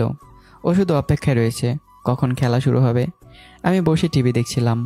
ট্রাউজার আর টি শার্টে আদ্রিতা চিনি ফেলায় পিঁপড়ে এসেছে আর আমাকে কামড়াতে শুরু করে। আমি লাফাতে থাকি আর আদ্রিতার রীতি হাসতে হাসতে শেষ। আমি আর সহ্য করতে না পেরে রুমে চলে যাই। পিঁপড়ে সব জায়গায় কামড়ে 12টা বাজিয়ে দিয়েছে। বাহ আপু, তোমার বুদ্ধির তুলনা নেই। এটাই আদ্রিতার জাদু। আমি অষ্টমী গিয়ে আবারও গোসল করে নেই। সারা শরীরে অনেকটা জায়গায় ফুলে উঠেছিল। আমি জানি আদ্রিতাই কিছু করেছে। আমি রুমে বসে রাগে ফুঁসতে থাকি। অন্যদিকে আদ্রিতা রুমে পায়চারি করছে। রেজাল্ট নিয়ে এখনো টেনশন হচ্ছে তার। হঠাৎ তোর বান্ধবী নিধি কল দেয়। হ্যালো লালমরিচ, কেমন আছিস? আলহামদুলিল্লাহ ভালো। তুই কেমন আছিস পেতনি? ভালো। কি করছিস? এই তো রুমে দাঁড়িয়ে হাসছি। কালকে তো রেজাল্ট দিবে, তাই না? তুই তো শিওর ভালো রেজাল্ট করবি, তোর আবার টেনশন কিসের? জানি না, বাট অনেক টেনশন হচ্ছে। ওকে, বাদ দে সব। বল, দিন কেমন কাটছে ওখানে? বেশ। ভেবেছিলাম গ্রামে এসে বোর হব, বাট জায়গাটা বেশ উন্নত। আর মিস্টার ঝগড়াটে তো আছেই, ওনার সাথে সারাক্ষণ দুষ্টুমি করি। ঝগড়াটে? এটা আবার কে? ও, ওই যে বলেছিলি ঝগড়াটে ভাল্লুক। ফুপির ছেলে। আদ্রিতা প্রথম থেকে নিধিকে সব ঘটনা খুলে বলে। নিধিও সব শুনে হাসতে হাসতে শেষ। সত্যি তোরা পারিস। বাট একটা জিনিস ভালো লাগে, ওনার মন বেশ ফ্রেশ। আর আমার দিকে কখনো বাজে কোনো নজরে দেখেনি। আর আমার জ্বরের সময় বেশ কেয়ার করেছে। তা মিস্টার ঝগড়াটাকে নিয়ে আসিস তো, আমার দেখতে ইচ্ছে হচ্ছে দুলাভাইকে। হোয়াট? দুলাভাই? কার দুলাভাই? কিসের দুলাভাই? তুই যেভাবে ওনার কথা বললি, ওনার প্রশংসা করলি, আগে কখনো করিসনি। আমার তো মনে হচ্ছে তুই ওনার জন্য ফিদা হয়ে আছিস। ধুর, তেমন কিছু না। এমন ঝগড়াটে একটা লোক, আর যেই রাগ পারলে তো আমাকে পানিতে চুপিয়েই ফেলে। আচ্ছা বল, আসবি কবে? পরশু শিওর। ওকে আয়, একসাথে ভার্সিটিতে ভর্তি হব। ওকে। ওকে। রাতে খেয়েছিস? হ্যাঁ, তুই? আচ্ছা তাহলে রাখছি, তাড়াতাড়ি চলে আয়। ওকে। আদ্রিতা কল কেটে কিছুক্ষণ আমার দেখানো কায়দায় নাক দিয়ে জোরে জোরে শ্বাস নিয়ে মুখ দিয়ে ছেড়ে দেয়। এভাবে মাথাটা অনেকটা ক্লিয়ার লাগে। এরপর রুমে শুয়ে চুপচাপ ঘুমিয়ে যায়। পরদিনও সকাল উঠে দেখে 12টা বেজে গেছে। ও উঠে ফ্রেশ হয়ে নিচে গিয়ে দেখে আমি টিভি দেখছি। তোমার কাছ থেকে এটা এক্সপেক্টেড ছিল না, এভাবে ফেল করবে। ছি। কি? আমি ফেল করেছি? হ্যাঁ, মামা ফোন দিয়ে জানালো আর আমাকে বলেছে একজন ভালো রিক্সাওয়ালা খুঁজতে। কেন? কেন আবার? তোমাকে তার সাথে বিয়ে দেবে। এমন ফেল করা মেয়েকে তো আর আমার মতো হ্যান্ডসাম ছেলে বিয়ে করবে না, তাই না?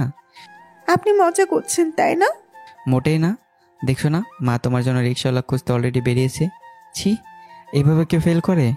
আদ্রিতা মন খারাপ করে দাঁড়িয়ে থাকে। ও তো সবগুলো এক্সাম ভালোই দিয়েছে, তাহলে ফেল করলো কিভাবে? হঠাৎই আমার মা বাসায় চলে আসে, সাথে ইতিও। ও দৌড়ে গিয়ে তাকে জড়িয়ে ধরে কেঁদে দেয়। ফুপি। আরে কি হয়েছে, কাঁদছিস কেন? আমি বুঝতে পারিনি এত খারাপ রেজাল্ট হবে। মানে কোথায় খারাপ রেজাল্ট? তুই তো A+ পেয়েছিস। আর নিশ্চয়ই এই দ্বীপ তোর সাথে দুষ্টুমি করেছে। আমি তো আরো তোর জন্য মিষ্টি এনেছি। ফুপি, তোমার ছেলেকে আমি কিন্তু ঘাড় মোটকে খাবো। ওনার জন্য আমাকে কাটতে হলো। আচ্ছা বাদ দে, এই নে মিষ্টি খা। আদ্রিতা তার হাত থেকে খেয়ে নেয়। ইতি ওকে কংগ্রেস জানায়। আমি ওটা একটা মিষ্টি নিয়ে আদ্রিতার মুখের সামনে ধরি। আদ্রিতা হা করলে ওকে না দিয়ে আমি নিজে খেয়ে ফেলি। কি ভেবেছো তোমাকে দেব? আমি তো ভেবেছিলাম একটা রিক্সাওয়ালার সাথে বিয়ে হবে, কিন্তু সেটা হলো না। So sad. আপনার কাছ থেকে এটাই আশা করেছিলাম। গুড। বিকালে রেডি থেকো, ঘুরতে নিয়ে যাব। সত্যি? আদ্রিতা খেয়ে রুমে চলে যায়। দুপুর পেরিয়ে বিকেল হয়ে যায়। ওর অপেক্ষার সময়টা যেন কাটছেই না। ও টাইম পাস করার মতো কিছুই পায় না, তাই বসে বসে সাজতে থাকে। আদ্রিতা একটা সাদা জামা পরেছে, জামাটার বেশ সুন্দর পুঁতির কাজ করা। এরপর ঠোঁটে লাল লিপস্টিক দেয়, আর চোখে গাঢ় করে কাজল, আর সিল্কি চুলগুলো ছড়িয়ে দেয় পিঠে। ব্যাস এতটুকুই, ও সাজা কমপ্লিট। এরপর ও রুমে বসে আমার জন্য ওয়েট করতে থাকে। ভাইয়া বিকেল হয়ে গেছে, চলুন। আসলে একটা প্রবলেম হয়েছে, আজকে যেতে পারবো না। কি? আপনাকে খেয়ে ফেলবো আমি।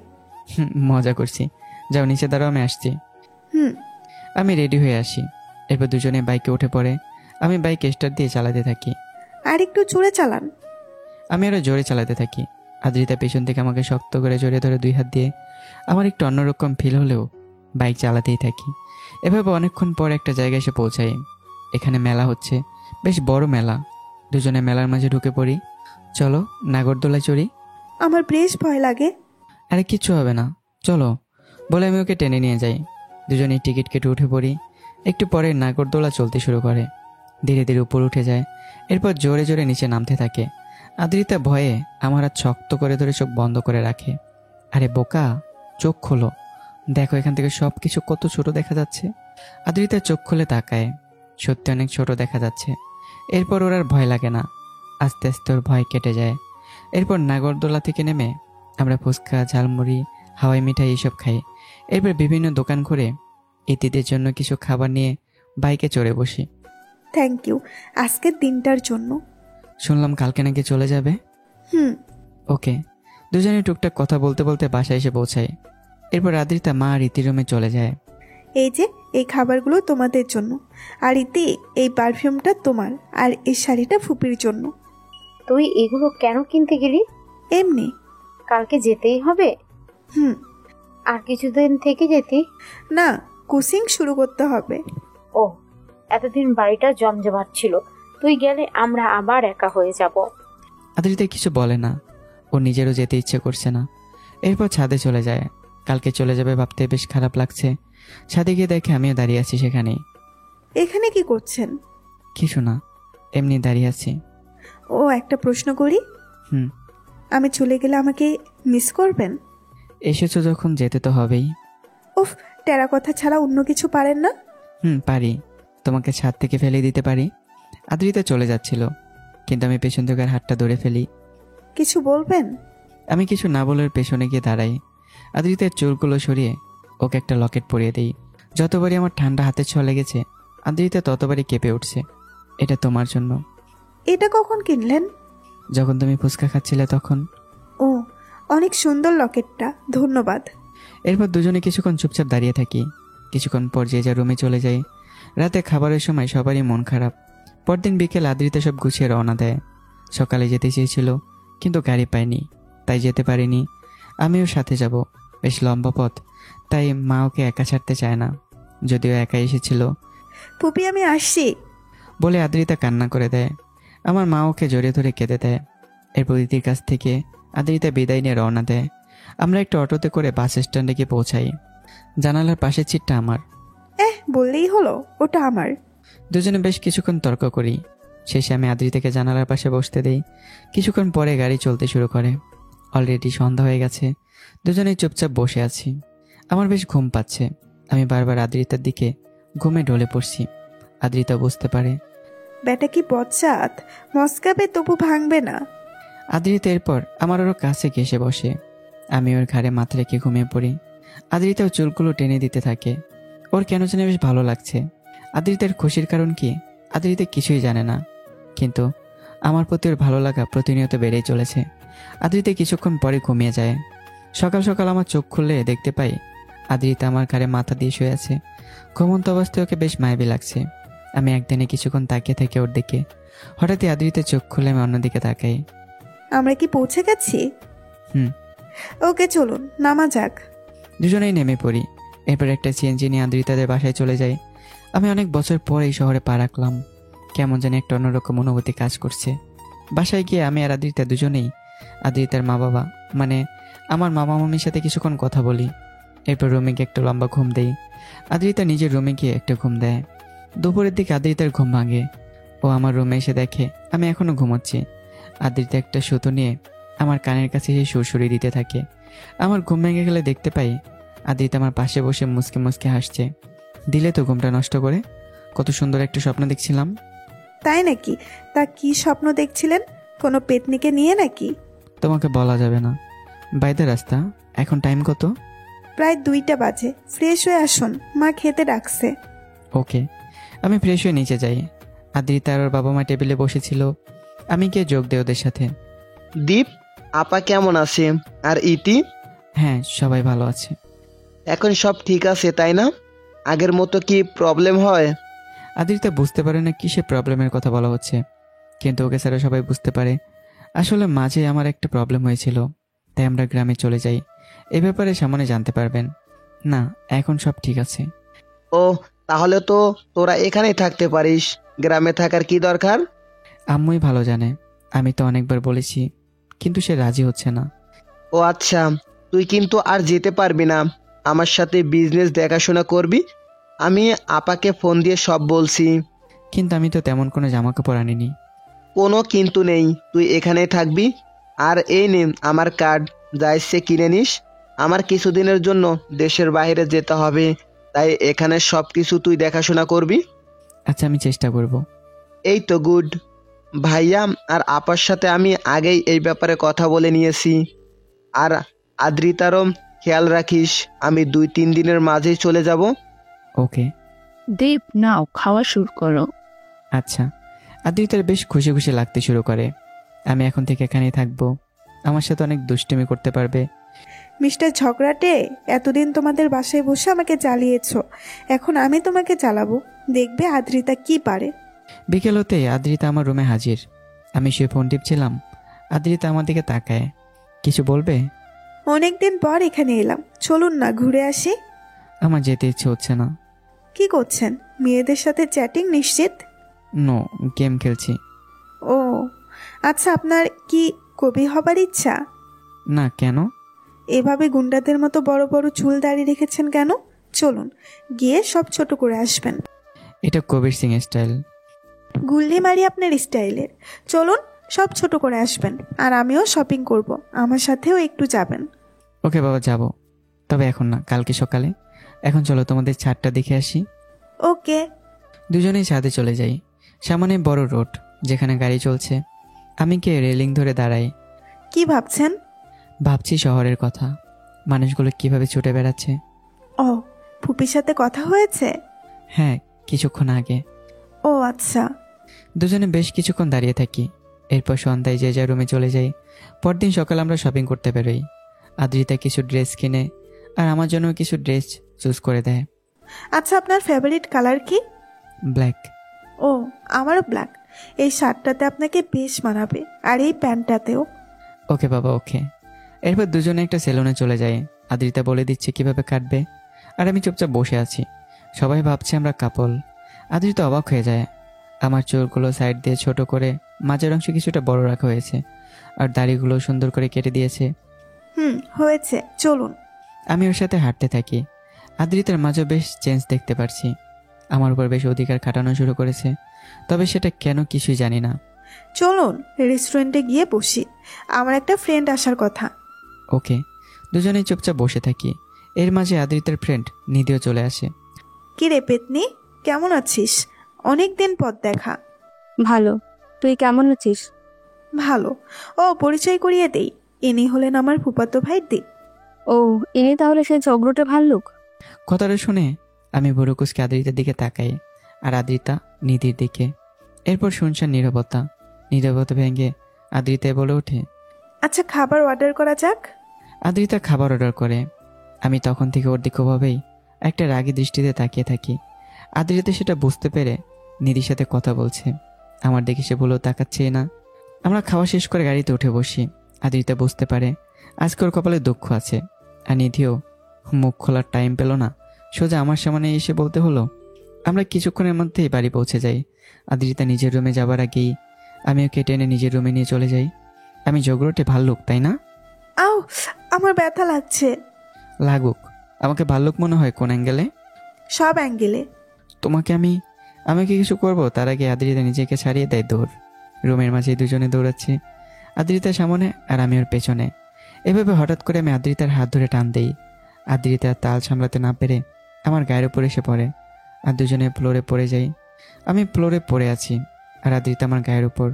আমার মনে হচ্ছে আমার গায়ের উপর একটা তুলোর বস্তা রাখা হয়েছে। দুজনে অবাক দৃষ্টিতে একে অন্যকে দেখছি। আমি আদ্রিতার মুখের সামনে এসে চুলগুলো কানের পাশে গুজে দেই। দুজনে একে অন্যের হার্টবিট ফিল করতে পারছি। আদ্রিতা লজ্জা পেয়ে আমার উপর থেকে উঠে চলে যাবে, তার আগে আমি আর হাত ধরে ফেলি। কোথায় যাচ্ছ? রুমে। তোমার জন্য একটা গিফট আছে। কি? এই যে জামা কাপড়, এগুলো ধুয়ে দেবে এখন। এগুলো গিফট? ভেবেছিলাম আমি ওয়াশ করব, কিন্তু এখন এগুলো তুমি ধুয়ে দেবে, না হলে কি? মামিকে বলবো তুমি আমাকে খোটা দিচ্ছ। এখনো বাড়ি যায়নি, বসে বসে খাচ্ছি তোমাদের বাসায়। আমি কিন্তু খুব সুন্দর অভিনয় করতে পারি। কি? কথা না বলে ধোয়া শুরু করো। আদ্রিতা বাধ্য হয়ে ধুতে শুরু করে। আমার সাথে ব্রেনও পারবে না, তাই অনেক কষ্টে ধুয়ে রুম থেকে বাইরে যাবে। তার আগে আমি আবারও ডাক দেই, কাজ শেষ হয়নি এখনো, আমার পা ব্যথা করছে, একটু টিপে দাও তো। হোয়াট? আমি পারবো না। তাহলে এখন আমি মামাকে কল দিই। মামাকে অনেক কথা জানাতে হবে। বলবো তোমার মেয়ে রেস্টুরেন্ট এক ছেলের সাথে দেখা করেছে, আর মামা আমার কথা বিশ্বাস করবে, শিওর থাকো। আপনাকে আমি? কথা না বলে চুপচাপ টিপে দাও, সেটাই ভালো হবে তোমার জন্য। গলা টিপে দেই একবারে। আমি আর কোনো কথা বলি না। আদ্রিতা এসে আমার পা টিপে দেয়, আমি আরামে ঘুমিয়ে যাই। আদ্রিতা এই সুযোগে চলে যায়, রুমে গিয়ে প্ল্যান করতে থাকে। আমাকে ব্ল্যাকমেল করা, তাই না? এবার দেখাবো মজা লাঞ্চের সময়। আদ্রিতা লাঞ্চের টাইমের আগেই টেবিলে ওয়েট করতে থাকে। অনেকক্ষণ পর আমি সেখানে যাই। আমি গিয়ে চেয়ারে বসবো, তার আগেই আদ্রিতার সুপারগুলো বের করে চেয়ারে ঢেলে দেয়। আমি বসে চুপচাপ খেতে থাকি আর আদ্রিতা মুসকে মুসকে হাসতে থাকে। আমি খেয়ে উঠতে যাব, কিন্তু উঠতে পারছি না। বারবার চেষ্টা করি কিন্তু উঠতে পারি না। আদ্রিতাকে হাসতে দেখে আমি বুঝতে পারি এটা ওরই কাজ। আমি আরেকটু চেষ্টা করতে একটা শব্দ হয়। আমি তাকে দেখি প্যান্টের অনেকটা অংশ ছিঁড়ে চেয়ারের সাথে লেগে আছে। মানিজ্য সব গেল। আমি উল্টো দিকে ফিরে চেয়ারটা নিয়েই চলে যাই, যাতে কিছু দেখা না যায়। আর আদ্রিতা হাসতে হাসতে অজ্ঞান হবার মতো অবস্থা। বজ্জাত মেয়েটার জন্য আজকে আমার মানিজ্যতের পুরো 12টা বেজে গেল। ইস, কি লজ্জাতেই না পড়তে হলো। আমি চুপচাপ এগুলো ভাবছি। তুই কিছু করেছিস তাই না? দীপকে যে ওভাবে যেতে হলো। আমি আবার কি করব? আমি তো তোমার সামনেই চুপচাপ বসে খাচ্ছি। তুই যে কত ভালো তা ভালো জানা আছে আমার। এখন চুপচাপ খা। ওকে। আদ্রিতা খেয়ে রুমে চলে যায়। ওর এখনো হাসি পাচ্ছে। আমার অবস্থাটা কি যে হলো এটা ভেবেই বিকেল হতে আদ্রিতা এসে আমার রুমে হাজির। আমি চুপচাপ বসেছিলাম, ওকে দেখে লাফ দিয়ে উঠলাম। তুমি এভাবে অবাক হওয়ার কি আছে? আমাকে কি নিউ দেখছেন? দুপুরের কথা ভুলে গেছো তাই না? দেয়ালের সাথে চেপে ধরে এই কথাটা বললাম। কই, আমার তো কিছুই মনে পড়ছে না। আমি কোনো কথা বলি না। দুজনে একে অপরের দিকে তাকিয়ে আছি। আদ্রিতা একটা লাল জামা পরেছে, ওকে দেখতে বেশ সুন্দরী লাগছে। আমি অবাক হয়ে দেখছি ওকে। আদ্রিতা যে এতটা সুন্দর আগে তা খেয়াল করিনি। কি দেখছেন? কিছু না। চলুন ঘুরতে যাব, রুমে ভালো লাগছে না। আমিও ভাবছিলাম। ওকে, রেডি হয়ে আসুন। ওই কালো শার্টটা পরবেন। ওকে ওকে। আমি রেডি হয়ে নিচে গিয়ে দাঁড়াই। আদ্রিতা এখনও রেডি হচ্ছে। ও এত টাইম কেন নিচ্ছে আমি বুঝতে পারছি না। প্রায় 20 মিনিট পর আদ্রিতা বেরোয়। আমি ওকে দেখে জাস্ট অবাক দৃষ্টিতে তাকিয়ে থাকি। আদ্রিতা একটা কালো শাড়ি পরেছে, শাড়িতে সুন্দর পুঁথির কাজ করা, সাথে ম্যাচ করে কালো ব্লাউজ, চুলগুলো এক সাইডে কোমর অবধি ছড়ানো, চোখে হালকা কাজল আর ঠোঁটে লাল লিপস্টিক। সব মিলে জাস্ট ওয়াও। আমাকে কেমন লাগছে? শাড়িটা সুন্দর, বাট তোমাকে মানায়নি। আপনাকে সত্যি সত্যি ইচ্ছা করে কিছু কিছু সময় হাতুড়ি দিয়ে মাথায় একটা বাড়ি দিতে। আমি তো সত্যিই বলছি। ওকে ফাইন, যাবার দরকার নেই, আমি গিয়ে খুলে আসছি। থাক, চলো, সুন্দর লাগছে। আদ্রিতা একটা বেঞ্চকে দিয়ে পাশে এসে দাঁড়ায়। এরপর একটা রিক্সা ডাক দেই আর দুজনেই তাতে চড়ে বসি। একটা মেয়ের পাশে এভাবে রিক্সায় বসতে আমার বেশ আনিজি লাগছে। না চাইতেও আদ্রিতার সাথে বারবার শরীরের টাচ লাগছে। ও তো একদম চেপে বসে আছে। আরে পড়ে যাবেন তো, আমি বাঘ না ভাল্লুক যে আপনাকে খেয়ে ফেলবো? না, তেমন কিছু না। তাহলে ঠিকভাবে বসুন, রাস্তাটা সুন্দর না? হ্যাঁ, আমি চুপচাপ বসে থাকি। আদ্রিতা আর চোখে আমাকে দেখছে। কালো শার্টে আমাকে বেশ মানিয়েছে। শ্যামলা ছেলেদের কালো শার্টে বেশ মানায়। ওর সাথে ম্যাচিং করেই সে কালো শাড়ি পরেছে, কিন্তু আমি এর দিকে একবারও তাকাচ্ছি না। এই জন্য তার মনে মনে খুব রাগ হচ্ছে। মামা সাইডে রাখেন। দুজনে রিক্সা থেকে নেমে যাই। এবার একটা পার্কে প্রবেশ করি। আশেপাশে বেশিরভাগই কাপল। চলুন গিয়ে ওখানে বসি। ওকে। দুজনে গিয়ে বসে পড়ি, কিন্তু কেউ কোনো কথা বলি না। হঠাৎ একটা ছেলে এসে আদ্রিতার সামনে দাঁড়ায়। আপনাকে অনেক সুন্দর লাগছে। ধন্যবাদ। আমি কি আপনার নাম্বার পেতে পারি? থাপ্পড় দিয়ে দাঁত ফেলে দিব। ফাজিল, দেখছিস না হাজব্যান্ডকে নিয়ে বসে আছি। আমি আর ছেলেটা দুজনে অবাক হয়ে তাকিয়ে থাকি ওর দিকে। আপনাকে দেখে মনে হচ্ছে না আপনি ম্যারিড। বাসায় দুটো বাচ্চাও আছে, এখন যা এখান থেকে। আদ্রিতার বকা শুনে ছেলেটা দৌড় লাগায়। আমি হাসতে থাকি। সত্যি মেয়েটা পারেও। তাহলে হানিমুনে কখন যাচ্ছি আমরা? মানে? তুমি না বললে আমরা ম্যারিড, তাহলে তো হানিমুনে যাওয়া দরকার, তাই না? ওটা তো জাস্ট ওই ছেলেটাকে বোঝানোর জন্য বলেছি। আপনার মতো মানুষকে কে বিয়ে করবে? ভালো, আমার ইচ্ছা চিরকুমার থাকবো। আদ্রিতা কোনো কথা বাড়ায় না। আমাকে নিয়ে ফুচকা অর্ডার দেয়। দুজনে ব্রেঞ্চে বসে আছি। এরই মধ্যে ফুচকাও চলে আসে। তুমি এগুলো কি খাও? কালকে কি দেখেছি জানো? নর্দমার পানি দিয়ে ফুচকার টক বানাতে। আদ্রিতা চোখ বড় করে তাকায় আমার দিকে।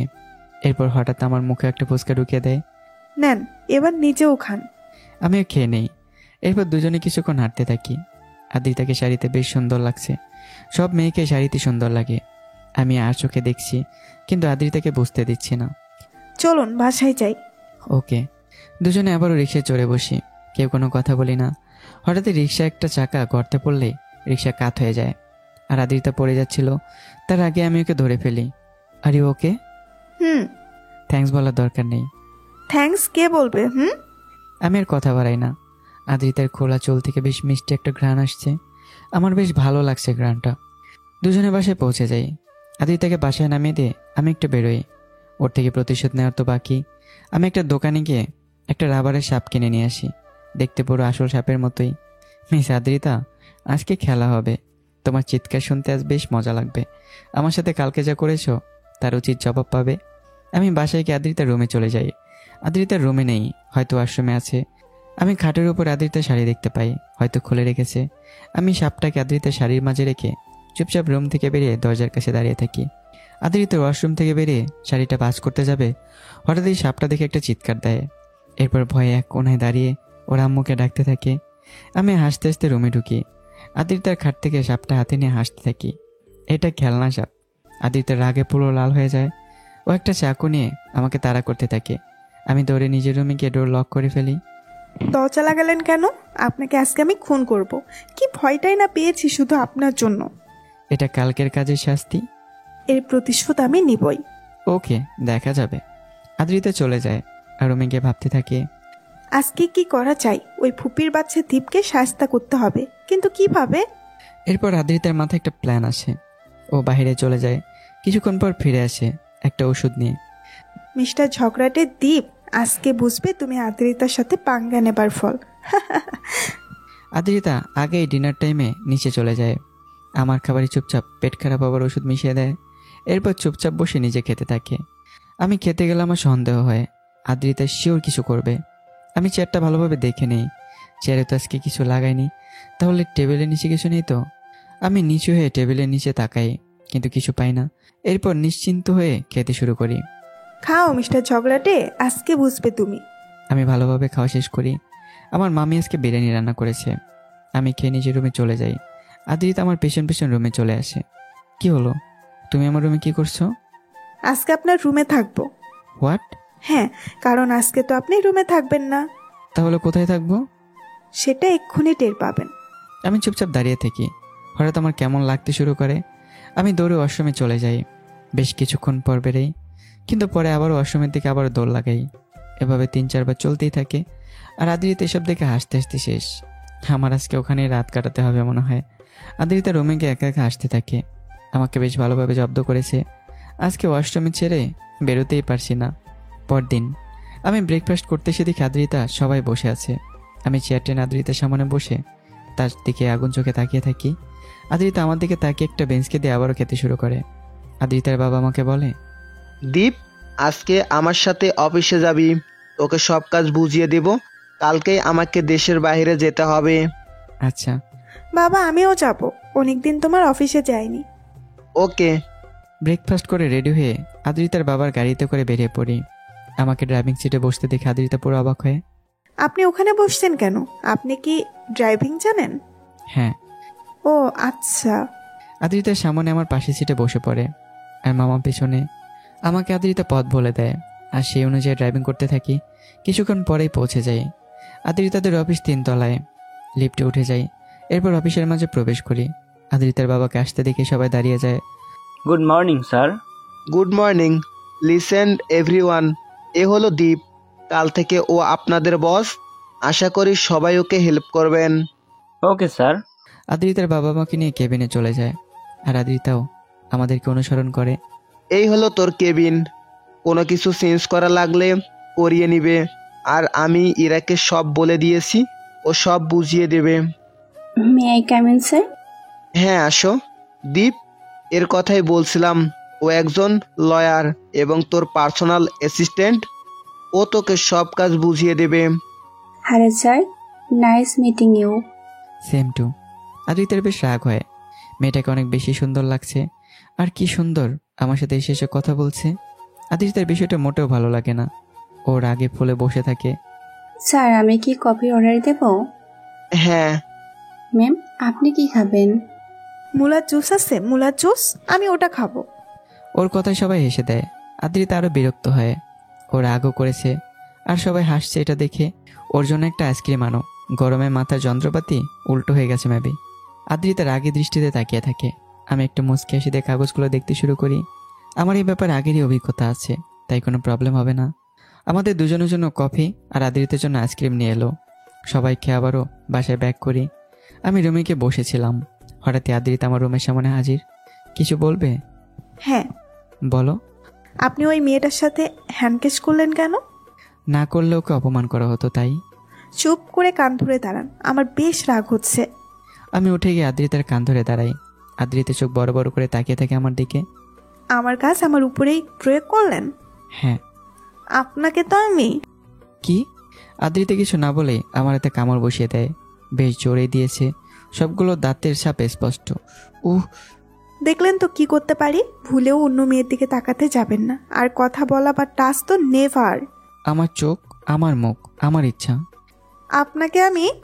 বলে আদ্রিতা একটা বিছানা থেকে বালিশ নিয়ে আমাকে মারতে থাকে। আমি একটা বালিশ নোকে মারতে থাকি। এভাবে দুজনেই ক্লান্ত হয়ে বিছানায় শুয়ে হাঁপাতে থাকি। আচ্ছা, ওর সাথে হ্যান্ডশেক করলাম বলে তুমি তো জেলাস কেন?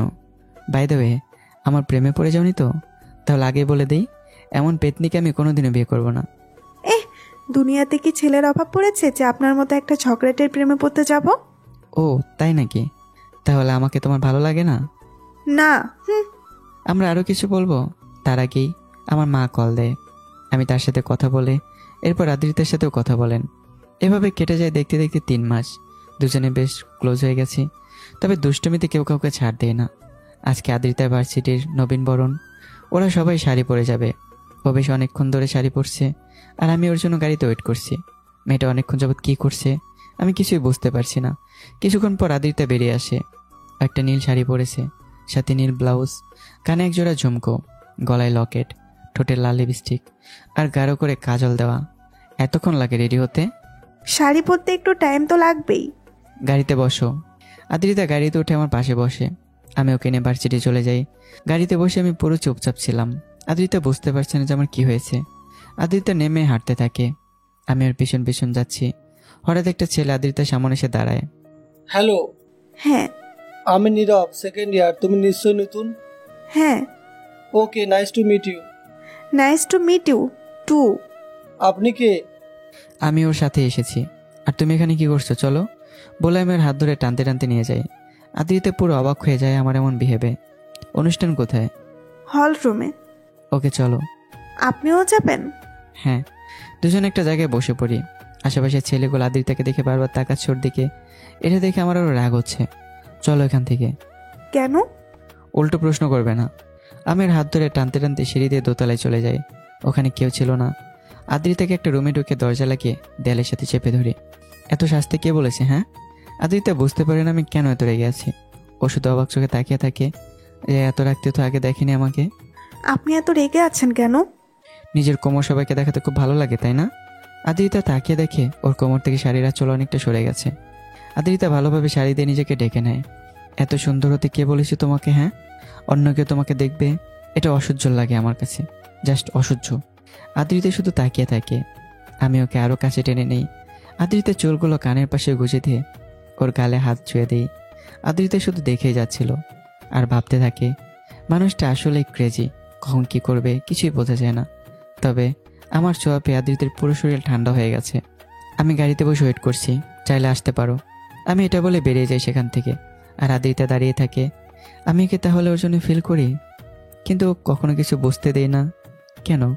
ওহ, মানুষটা সত্যি আদ্রিতাকে পাগল করে ছাড়বে, এসব বিষয়ে মনে মনে ভাবতে থাকে। আদ্রিতার দোতলা থেকে ধীরে ধীরে নামে। ও বেশি শাড়ি পরে না, তাই সামলাতে বেশ প্রবলেম হচ্ছে। ধীরে ধীরে সিঁড়ি দিয়ে নেমে ভার্সিটি থেকে বেরিয়ে গেটের কাছে চলে আসে। আমি আগে থেকে গাড়ি নিয়ে ওয়েট করছিলাম। আদ্রিতা দরজা খুলে গাড়িতে বসতেই আমি গাড়ি স্টার্ট দিই। ফোনের জিপিএস অন করে ম্যাপ দেখে ড্রাইভিং করতে থাকি। আদ্রিতা শুধু আমার দিকে তাকিয়ে আছে। আমিও বুঝতে পারি বিষয়টা, কিন্তু কিছু বলি না, ড্রাইভিংয়ে ব্যস্ত। বেশ কিছুক্ষণ ড্রাইভিং করার পর আমরা একটু নদীর পাড়ে এসে পৌঁছাই। সকাল থেকে রোদ নেই, আজকে আবহাওয়াটাও কেমন ঠান্ডা। নামো। আদ্রিতা সিট বেল্ট খুলে গাড়ি থেকে নেমে দাঁড়ায়। আমি গিয়ে নদীর সামনে দাঁড়াই। খুব জোরে জোরে বাতাস বইছে, মনে হচ্ছে বৃষ্টি হবে। এখানে কেন নিয়ে এলেন? ভালো লাগে নদী দেখতে। ও আচ্ছা, তখন রেগে গিয়েছিলেন কেন? জানি না। ও, মনে হচ্ছে বৃষ্টি হবে। হ্যাঁ। আচ্ছা, আমাকে অন্য ছেলেরা দেখছিল বলে কি আপনি জেলাস? এক প্রশ্ন বারবার করবে না, পিচ্ছি একটা মেয়ে, তার জন্য আবার জেলাস হব? আমি জানি, তখন আপনার চোখ দেখেই বোঝা যাচ্ছিল। চুপ, একদম চুপ, সারাক্ষণ শুধু বক বক। আদ্রিতা চুপ হয়ে যায়। দুজনে দাঁড়িয়ে থাকি। হঠাৎ বেশ জোরে জোরে বৃষ্টি শুরু হয়। আমি গাড়ির মাঝে চলে যাচ্ছিলাম। আদ্রিতা আমাকে আটকায়। কোথায় যাচ্ছেন? গাড়ির ভেতর। Please, ভিজবো please. ওকে ভেজো, আমাকে কেন টানছো? আপনিও ভিজবেন, প্লিজ প্লিজ। আমি আর না করতে পারি না। আদ্রিতার সাথে আমিও দাঁড়িয়ে ভিজতে থাকি। দুজনেই ভিজছি। আদ্রিতার শাড়ি ভিজে গায়ের সাথে লেপটে আছে। ওকে দেখতে বেশ মোহময়ী লাগছে। আমি নিজেকে কন্ট্রোল করতে পারি না। আমি আদ্রিতার কোমরে হাত রেখে ওকে নিজের কাছে টেনে নেই। দুজনের শরীর একে অপরের সাথে মিশে যায়। আদ্রিতা পুরো অবাক হয়ে যায়। এটা পুরো অভাবনীয়। আমি একটা মায়াভরা দৃষ্টিতে তাকিয়ে আছি ওর দিকে, আর আদ্রিতার কৌতূহলী চোখ দিয়ে আমাকে বোঝার চেষ্টা করছে। আদ্রিতা কিছু বলবে তার আগেই আমি এর মুখের সামনে আঙ্গুল নিয়ে বারণ করি, কিচ্ছু বলবে না তুমি, চুপচাপ আমাকে দেখতে দাও। এই ফেসটা কেন বারবার চোখের সামনে ঘুরে আমার? কি মায়া আছে এই ফেসে? চোখ বন্ধ করলে শুধু তোমাকেই দেখতে পাই, কেন এমন হয়? আদ্রিতা পুরো অবাক হয়ে যায়। ওর মুখ দিয়ে কোনো কথাই বেরোয় না। আমি একে শুধু দেখতেই থাকি। বৃষ্টির তীব্রতা আরও বাড়ছে। আমি আদ্রিতার ভিজার চুলগুলো ফেস থেকে সরিয়ে ওর গালে নিজের ঠোঁট শুয়ে দিই। আদ্রিতা পুরো চমকে ওঠে। আমার ছোঁয়া পেয়ে ওর সারা শরীর স্তব্ধ হয়ে যায়। আমি ওকে আরও কাছে টেনে নেই। দুজন এভাবে আরও কিছুক্ষণ দাঁড়িয়ে ভিজতে থাকি। আদ্রিতা ধীরে ধীরে আমার বুকে মাথাটা রাখে, আমার হার্টবিট শুনতে পায়। আদ্রিতার বেশ ভালো লাগে ব্যাপারটা। এরপর আমি ওকে ছেড়ে দিয়ে গাড়িতে বসিয়ে দিই আর নিজের ড্রাইভিং সিটে বসে পড়ি। আমি লক্ষ্য করি আদ্রিতার সিট বেল্ট লাগাইনি, তাই আদ্রিতার সিট বেল্ট লাগিয়ে দিয়ে গাড়ি স্টার্ট দিই। এখনও বেশ বৃষ্টি হচ্ছে, রাস্তা একদম ফাঁকা। আমি বেশ দ্রুত গতিতে গাড়ি চালাই। আদ্রিতাকে নিয়ে বাসায় চলে যাই। এসে গেছি, নামো। আদ্রিতা গাড়ি থেকে নেমে বাসার ভেতরে চলে যায়। আমিও গাড়ি পার্ক করে ওর পেছন পেছন নিজের রুমে চলে যাই। আদ্রিতা রুমে চলে যায়, ওয়াশরুমে গিয়ে ফ্রেশ হয়, এরপর বিছানায় এসে শুয়ে পড়ে। আজকের দিনটা ছিল পুরো অন্যরকম। মিস্টার ঝগড়াটে হঠাৎ একটু ক্রেজি কীভাবে হলো এইসব বিষয়ে বুঝতে পারছে না। তবে কি আমি তাকে পছন্দ করি? অনেক কিছু ভাবছিল সে। আদ্রিতা শুয়েছিল, হঠাৎ নিধি কল দেয়। কি রে থানি লঙ্কা, একসাথে ভার্সিটিতে যাবার কথা ছিল আজ, তোকে তো দেখলামই না। গিয়েছিলাম, বাট চলে এসেছি। কেন? আদ্রিতা নিধিকে ভার্সিটির সমস্ত ঘটনা খুলে বলে, তবে পরের ঘটনাটা জানায়নি, গোপনে রেখেছিল। এ কি মহাকাণ্ড! মিস্টার ঝগড়াটে সেও তোর প্রেমে পড়েছে। কি? হ্যাঁ শোন, মানুষ দুই ধরনের হয়ে থাকে। এক ধরনের মানুষ মন খুলে ভালোবাসার কথা বলতে পারে, আরেক টাইপের মানুষ থাকে গম্ভীর। এরা অনেক লাভ করবে, বাট মুখ দিয়ে বলবে না। আমার মনে হয় মিস্টার ঝগড়াটা তোকে অনেক পছন্দ করে, কিন্তু বলে না। আদ্রিতা চুপ হয়ে যায়। সত্যি কেমন? ও বুঝতে পারে না। তবে তখনকার ঘটনাটা চোখের সামনে করতে থাকে। আচ্ছা আমি তোর সাথে পরে কথা বলবো, এখন একটু রাখছি, ওকে? ওকে। আদ্রিতা কল কেটে দিয়ে আমার রুমে আসে। রুমে এসে দেখে আমি রুমে নেই। ও বেরিয়ে আসবে তার আগে বিছানায় আমার ফোন দেখতে পায়। ও ফোনটা খুলে দেখে ফোন লক করা নেই। আদ্রিতা আমার ফেসবুক আইডিতে ঢুকে অনেক মেয়ে মেসেজ করেছে। ওর বেশ রাগ হয়। এরপর ফ্রেন্ড লিস্টে যতগুলো মেয়ে ছিল সবাইকে ব্লক মারে। এরপর ফোনটা রেখে চুপচাপ চলে আসে। বিকেল আদ্রিতা ঘুম থেকে উঠে দেখে আমি বসে আছি ওর পাশে। ও আমাকে দেখে তো অবাক। আদ্রিতা উঠতে যাবে, কিন্তু দেখে ওর হাত পা সব বাঁধা খাটের সাথে। আমার হাত পা এভাবে বেঁধে রেখেছেন কেন? আমার আইডি সবগুলো মেয়েকে ব্লক করেছে কে? আমি কি জানি? সত্যি বলো, না হলে কিন্তু খুব খারাপ হবে। আমি জানি না। ওকে, এখন দেখো আমি কি করি। বলে আমি আদ্রিতার পায়ের কাছে গিয়ে সুরসুরি দিতে থাকি। আদ্রিতা তো অবাক আর হাসতেও থাকে। এটা কেমন টর্চার? সে নড়াচড়া করতে পারছে না, কিন্তু বেশ সুরসুরি লাগছে। হাসতে হাসতে আদ্রিতার চোখ দিয়ে পানি বেরিয়ে যায়। আমি এভাবে ওকে কিছুক্ষণ টর্চার করে সেরে দিয়ে নিজের রুমে চলে যাই। আর আদ্রিতা তার রুমে বসে একা একা বসতে থাকে। হারামে শৈতান, তিতা করলা, হনুমান, ভাল্লুক, নাগিন আমাকে কি শাস্তিটাই না দিল। ওনার 12টা না বাঁচালে আমার নামও আদ্রিতা নয়। আদ্রিতা ভেবে পাচ্ছে না কিভাবে শাস্তি দেওয়া যায় আমাকে। হঠাৎ ওর মাথায় একটা প্ল্যান আসে। মিস্টার দীপ, আজকে আপনাকে এমন ভয় দেখাবো যার স্বপ্নেও কোনোদিন ভাবেননি। এর জন্য একটা ইঁদুর খুঁজতে হবে, কিন্তু কোথায় পাই? আদ্রিতা অনেক খোঁজাখুঁজি করে শেষমেশ বাড়ির পাশে একটা ইঁদুরের গর্ত দেখতে পায়। এখান থেকে প্রতিদিন একটা ইঁদুর বেরোতো। ও গর্তের মুখে একটা খাঁচা রেখে অপর সাইডে গরম পানি ঢেলে দেয়। এর ফলে ইঁদুরটা গর্ত থেকে বেড়ে খাঁচার মধ্যে ঢুকে যায়। আর আদ্রিতা খাঁচার মুখটা বন্ধ করে ফেলে। বাছা ধন, পেলাম তোমাকে, এখন তুমিই আমার প্রতিশোধ নেবে। বিকেলের সাথে দুজনেরই দেখা হয়। আমি দাঁড়িয়ে দাঁড়িয়ে আকাশ দেখছি, আর আদ্রিতা আমার দিকে তাকিয়ে আছে। আকাশে কি দেখেন? হবু শাশুড়ির ফেস। তুমি দেখবে? উফ, আপনি কি কখনো ভালোভাবে কথা বলতে পারেন না? আজ তো ঝগড়াটে একটা। না, পারি না, আমি এমনই। আমি এমনই ঘাট টেরা কোথাকার। আমি ওকে কিছু না বলেই দুজনে কিছুক্ষণ দাঁড়িয়ে থাকি। কাছে থেকে আজানের শব্দ ভেসে এলো। আমরা ছাদ থেকে নেমে নিচে চলে যাই। সন্ধ্যায় দুজনে যাই টিভি দেখতে। গিয়ে ঝগড়া শুরু। আমি রেসলিং দেখব। আমি নাটক দেখব। আমি আগে রিমোট ধরেছি। এটা আমার বাসা, টিভিও আমার, আমি দেখব। দুজনে রিমোট নিয়ে টানাটানি করতে থাকি। শেষে আদ্রিতার আম্মু এগিয়ে আসেন। আরে কি হয়েছে? দেখো না মামি, তোমার মেয়ে আমাকে বলছে আমি নাকি এ বাড়িতে যখন বসে বসে খাই মামার টাকা নাকি নষ্ট করছি, আমাকেও টিভিও দেখতে দিচ্ছে না। আদ্রিতা, সত্যি তো তুই অনেক বাজে হয়ে গেছিস। দীপকে সরি বল আর রিমোট দে এখনই। উনি মিথ্যা বলছে, আমি কিছুই বলিনি। হয়েছে, তুই কেমন সত্যবাদী আমার জানা আছে। চুপচাপ ওকে রিমোট দে আর সরি বল এক্ষুনি। আদ্রিতাকে না চাইতে ছড়ে বলতে হয়। ও রিমোট দিয়ে আগে একটা লোক নিয়ে বসে থাকে, আর আমি মুসকে হাসি দিয়ে বসে থাকি। মেয়েটা পিচ্ছি হলো কি রাগ, সত্যি একটা ধানি লঙ্কা। তবে রাগ করলে পুরো ফেস লাল হয়ে যায়, আর আমার বেশ ভালো লাগে। আর ওর সিল্কি চুলগুলো আমার বেশ পছন্দের। আদ্রিতার রাগে ফুলে বসে আছে। এটা দেখে আমি বারবার হেসে ওকে আরো রাগিয়ে দিচ্ছি। এভাবেই আমাদের খুনসুটিতে কেটে যায় সন্ধ্যা। রাতের খাবার খেয়ে আদ্রিতা অপেক্ষা করে কখন সবাই ঘুমাবে। প্রায় রাত 11:30টার দিকে আদ্রিতা উঠে খাঁচাটা নিয়ে আমার রুমে চলে আসে। পা টিপে টিপে রুমের ভেতর ঢুকে দেখি আমি কাঁথা গায়ে দিয়ে শুয়ে আছি। স্ট্রেঞ্জ, এই গরমে কাঁথা গায়ে দিয়ে শুয়ে আছে। যাক, আমার এত ভেবে কাজ নেই। আদ্রিতা ইঁদুরটা নিয়ে কাঁথার উপরে ছেড়ে দেয়। এরপর রুম থেকে বেরোবে, হঠাৎ করে কারোর সাথে ধাক্কা খায়। বউ! আম্মু! আম্মু বলে চিৎকার দিয়ে আদ্রিতা ভয়ে ঠাস করে ফ্লোরে বসে পড়ে। আমি লাইট জ্বালিয়ে ওর সামনে গিয়ে ওর দিকে ঝুঁকে দাঁড়াই। তুমি এত রাতে এখানে কি করছো জানতে পারি? আপনি আপনি এখানে হলে ওটা কে? ওটা কোলবালিশ। আমি জানতাম তুমি কিছু একটা করবে, তাই তোমার উপর নজর রেখেছিলাম। কোলবালিশটা ওখানে রেখে ওয়েট করছিলাম তুমি কি করো এটা দেখতেই। বুঝলে পিচ্ছি? আদ্রিতা বেকুব হয়ে যায়। আমি আরো একবার ওকে বোকা বানালাম। ও চুপ হয়ে বসেই আছে। ওটা এখন। আদ্রিতা আমার হাত ধরে উঠে দাঁড়ায়। আমার সামনে কিছুক্ষণ দাঁড়িয়ে থাকে। আমি হঠাৎ জোরে জোরে হাসতে শুরু করে দিই। হাসছেন কেন? তোমার বুদ্ধি দেখে। কখনো ব্যাং, কখনো ইঁদুর। এসব প্ল্যান তোমার মাথায় আসে কিভাবে? আমি মাল্টি ট্যালেন্টেড, তাই। তারপর দুজনে হাসতে থাকি। হঠাৎ ইঁদুরটা আদ্রিতার পায়ের কাছে চলে আসে। আদ্রিতা ওটা দেখে আমাকে শক্ত করে জড়িয়ে ধরে। আমি তো পুরো স্তব্ধ হয়ে যাই।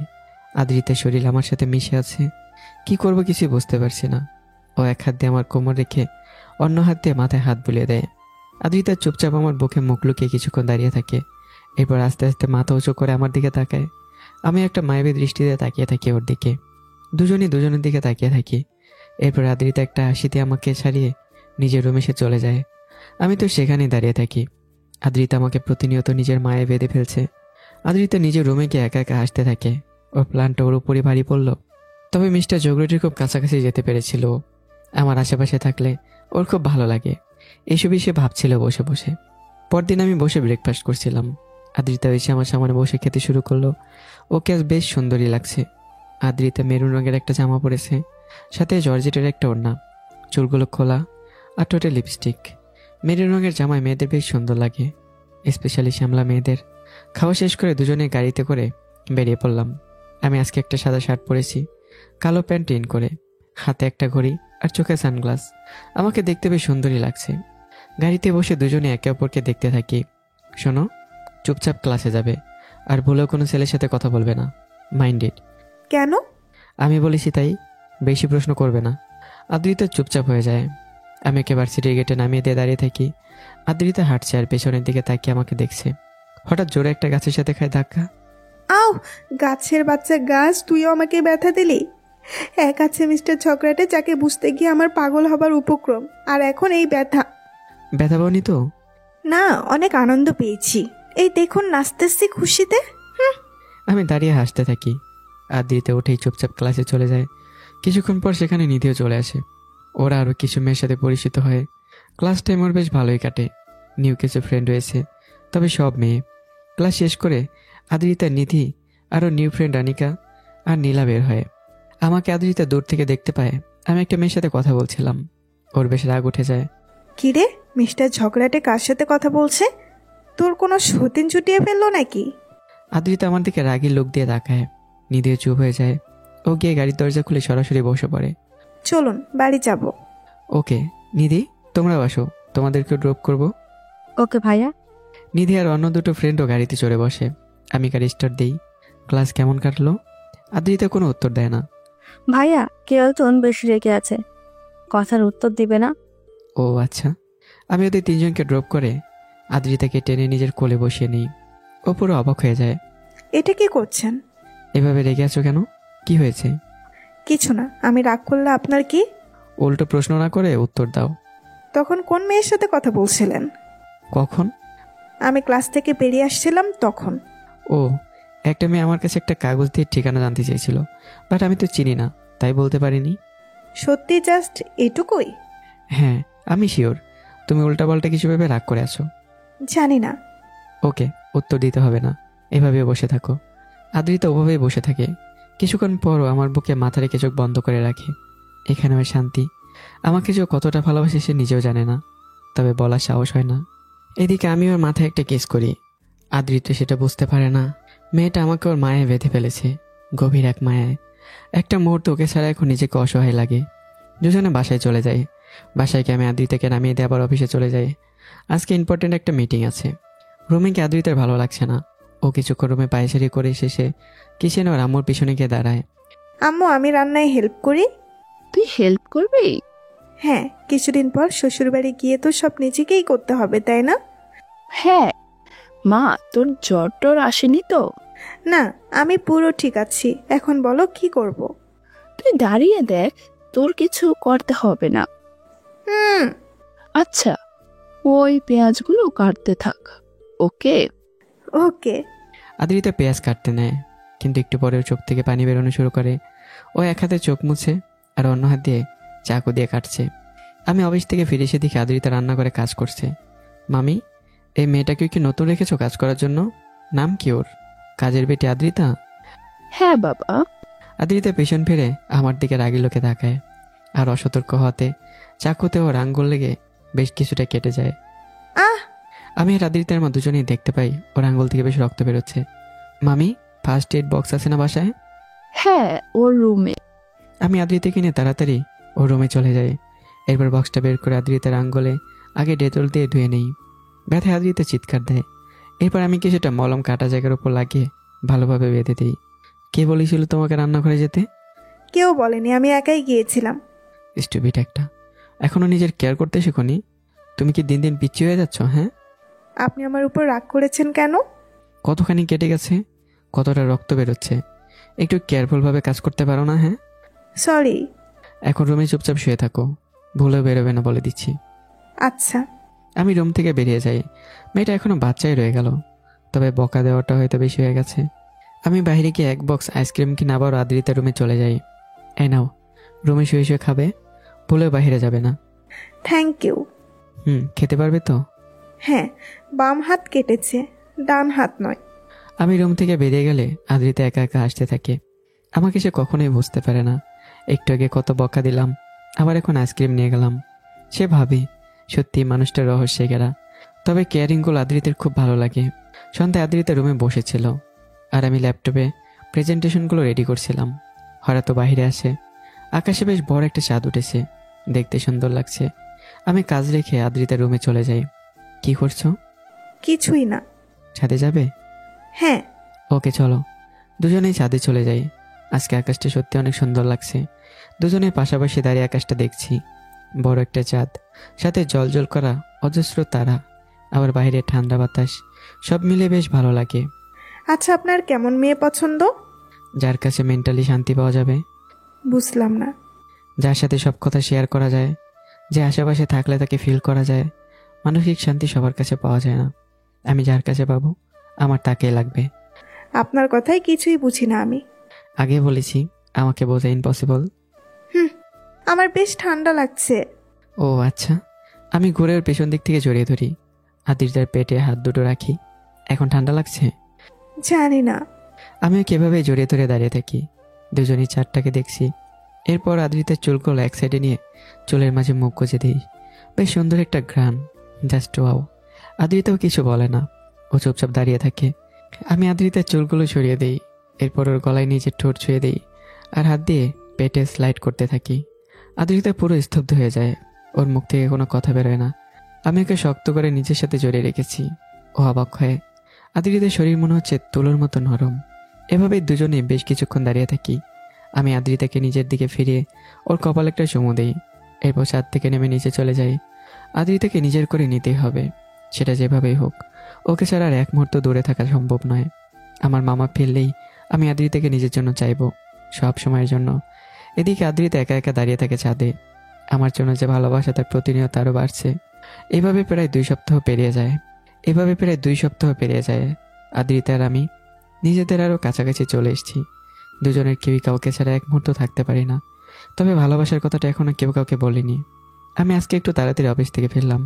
বাসায় ফিরে অবাক হই, মানুষ অনেক। আদ্রিতাও সবার মাঝে চুপচাপ হয়ে বসে আছে। এই তো দীপ এসে গিয়েছে, এদিকে আয়। দেশে কখন ফিরলে? এই তো কিছুদিন আগেই। আয়, এদের সাথে পরিচয় করিয়ে দেই। বিআই সাহেব, এ হলো আমার ভাগিনা দীপ। আর দীপ, ইনি হলেন মিস্টার ইকবাল, আর ওটা তার ছেলে জাফর। হ্যালো আঙ্কেল, আসসালামু আলাইকুম। ওয়ালাইকুম সালাম। শোন, ওনার কোম্পানির সাথে আমাদের অনেক আগ থেকে ব্যবসা, আর মিস্টার ইকবাল চান আদ্রিতাকে তাদের ঘরের বউ করে নিতে। বিয়ের ডেট ঠিক করতে এসেছেন। কবে দিলে ভালো হয়, তুই কিছু বল। ও আচ্ছা, আমার মাথায় কিছুই আসছে না। তোমরা কথা বলো, আমি ফ্রেশ হই। বেশ টায়ার্ড লাগছে। আচ্ছা। আমি নিজের রুমে চলে যাই। আদ্রিতা ওনাদের মাঝে চুপচাপ বসে থাকে। ওর নিজেরও বুকের ভেতরটা ভেঙে চুরমার হয়ে যাচ্ছে। অন্যদিকে আমি বসে বসে ভাবছি, আদ্রিতা তাহলে অন্য কারো হয়ে যাবে। আমার চোখ থেকে পানি পড়ছে। আমি তো 1000 কষ্ট সহ্য করতে পারি, তবে আজকে কেন এত কষ্ট হচ্ছে আমার। আমি চুপচাপ রুমে শুয়ে থাকি। কিছুই ভালো লাগছে না। বিছানায় শুয়ে জানালা দিয়ে বাইরে তাকিয়ে থাকি। আদ্রিতার জন্য আমার সবেমাত্র ভালোবাসা গড়ে উঠেছিল, কিন্তু তার আগেই। অন্যদিকে তাহলে ঠিক হলো, সামনের মাসের প্রথম শুক্রবার ওদের বিয়ে। আলহামদুলিল্লাহ। সবাই আরো কিছুক্ষণ কথা বলে চলে যায়। আদ্রিতা রুমে গিয়ে আগে ফুঁসতে শুরু করে। আমার বিয়ে ঠিক করে ফেললো আর আমার পারমিশনও চাইলো না। আর ওই জাফরের বাচ্চাকে তো ইচ্ছে হচ্ছে লাথি দিয়ে কিডনি নাড়িয়ে দেই। আদ্রিতা কিছুক্ষণ রুমে থেকে একাই বকবক করে কিচেনে চলে যায়। আম্মু, এসব কি হচ্ছে? কি? কিছু না বলেই বিয়ে ঠিক করে ফেলেছো তোমরা। আমার মতামত নাও চাইলে না, খেলনা পেয়েছো আমাকে। হ্যাঁ, আমি জানি না, তোর বাবা জানে। আমি কোনো বিয়ে টিয়ে করতে পারবো না। বিয়ে করলে শুধু দীপ ভাইয়াকে করব, না হলে অন্য কাউকে নয়। হ্যাঁ। আমাকে আগে বলিসনি কেন? বলার টাইম দিলে কোথায়? আদ্রিতার আম্মু পুরো হতবাক হয়ে যায়। আদ্রিতা কিছুক্ষণ দাঁড়িয়ে থেকে তারপর রুমে চলে যায়। আমি দরজা আটকে বসে আছি। আদ্রিতা অনেকবার কথা বলতে এসেছিল, কিন্তু ওকে ফিরে যেতে হয়েছে। দুপুরে লাঞ্চ করতে এসে আমি কোনো কথা না বলে চুপচাপ খাওয়া শেষ করে চলে আসি। আদ্রিতা অবাক হয় আমার ব্যবহারে। আমি রুমে এসে শুয়ে থাকি। বারবার আদ্রিতার ফেস আমার চোখের সামনে ভাসছে। আদ্রিতাকে আমি কতটা চাই সেটা এখন ভালোভাবে বুঝতে পারছি। সন্ধ্যায় মামা ফিরলে আমি তাকে গিয়ে আদ্রিতার বিয়ের কথা বলবো। তাতে যা হয় হয়ে যাক। আদ্রিতার আব্বু রাতে অফিস থেকে ফিরলে আমি তার সাথে কথা বলতে যাচ্ছিলাম। দরজার সামনে দাঁড়িয়ে আদ্রিতার বাবা মায়ের কথা শুনতে পাই। কি, আদ্রিতা দীপকে ভালোবাসে? হ্যাঁ, আজকে তো দুপুরে বললো। তাহলে ওকে মেরে ফেলবো আমি বিয়ে ঠিক করে ফেলেছি, এখন ক্যান্সেল করা পসিবল না। আর দীপকে ও কিভাবে ভালোবাসতে পারে? দীপের যে এত বড় একটা রোগ আছে, ও কি জানে না? যে কোনো সময় সবাইকে ভুলে যেতে পারে ও। মানে? তুমি কি ভুলে গিয়েছো ওর মেমোরি লস প্রবলেম আছে? আদ্রিতার সাথে ওর বিয়ে দেওয়া পর কিছুদিন পর রোগটা আবার ফিরে আসে, তাহলে কি হবে? আদ্রিতার জীবন নিজের হাতে আমি শেষ করতে চাই না, কখনো না। আমি চুপচাপ রুমে চলে যাই। আমার মনে পড়ে 6 বছর আগের ঘটনা। আমি আর আমার ফুল ফ্যামিলি যখন ঢাকায় থাকতাম, তখন পড়াশোনার পাশাপাশি নিজের বাবার বিজনেসও দেখাশোনা করতাম। আমি বুঝতে পারি আমি ধীরে ধীরে অনেক কিছু ভুলে যাচ্ছি। একদিন বাসায় ফিরতে গিয়ে বাসারই পথ মনে করতে পারছিলাম না। শেষে গাড়িতেই ঘুমিয়ে পড়ি। পরদিন সকালে অবাক হই, গাড়িতেই ঘুমিয়ে পড়েছি। এটা দেখে আগের রাতের কথা আমার কিছু মনে পড়ছে না। আমি গাড়িতে কি করছি? আমি গাড়ি স্টার্ট দিয়ে বাড়িতে চলে যাই। এভাবে নিত্যদিনের অনেক কিছু ভুলে যেতে থাকি। এরপর বাবা মা আমাকে ডক্টরের কাছে নিয়ে যায়। ডক্টর, ও নিত্যদিনের অনেক কিছু ভুলে যাচ্ছে। কি হচ্ছে এসব কিছুই বুঝতে পারছি না। আমার বাবা সমস্ত ঘটনা খুলে বলে ডক্টরের কাছে। বুঝলাম।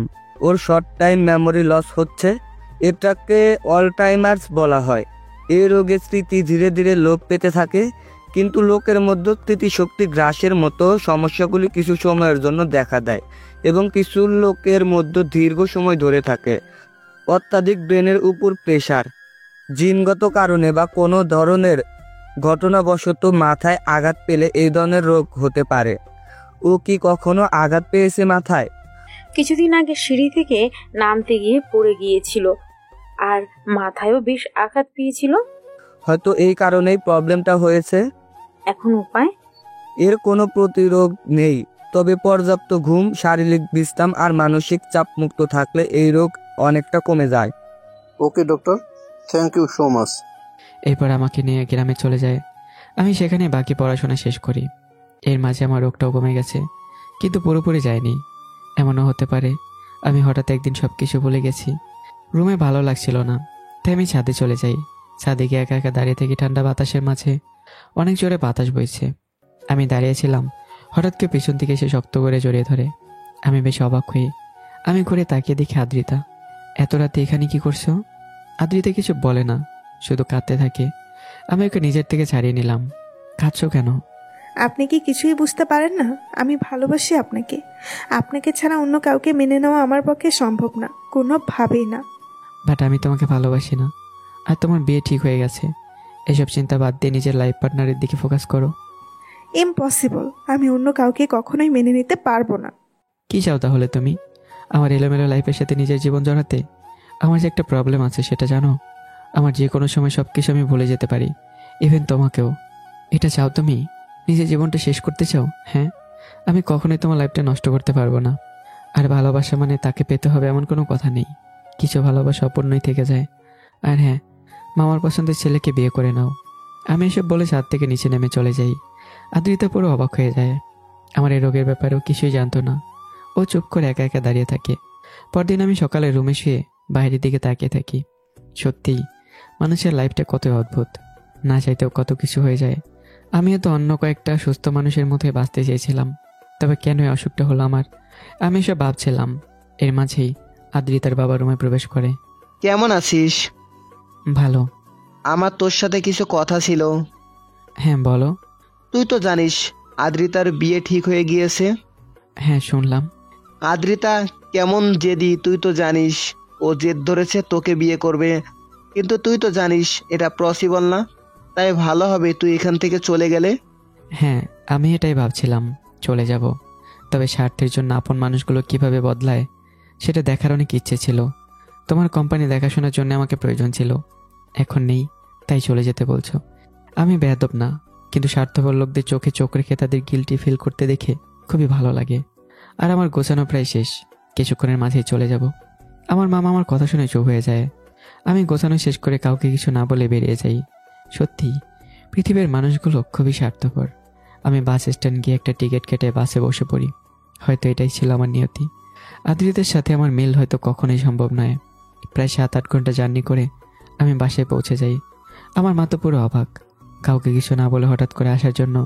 কেমন আছিস বাবা? হঠাৎ চলে এলি, কোনো প্রবলেম হয়েছে? আমি কিছু না বলে কান্না করে দিই। মা আরও অবাক হন, আমি তো কান্না করি না, তাহলে এখন কেন কান্না করছি? কি হয়েছে বাবা, আমাকে বল। আমি কাঁদতে কাঁদতে তাকে সমস্ত ঘটনা খুলে বলি। সব শুনে মা আরও অবাক হন। দাঁড়া, আমি এক্ষুনি কল দিচ্ছি। থাক মা, আমার প্রবলেম তো জানোই, আমি চাই না ওর লাইফটা শেষ করতে। তাই বলি এভাবে একা একা কষ্ট পাবি? ভাগ্যে কষ্ট পাওয়া লেখা থাকলে কি করব বলো?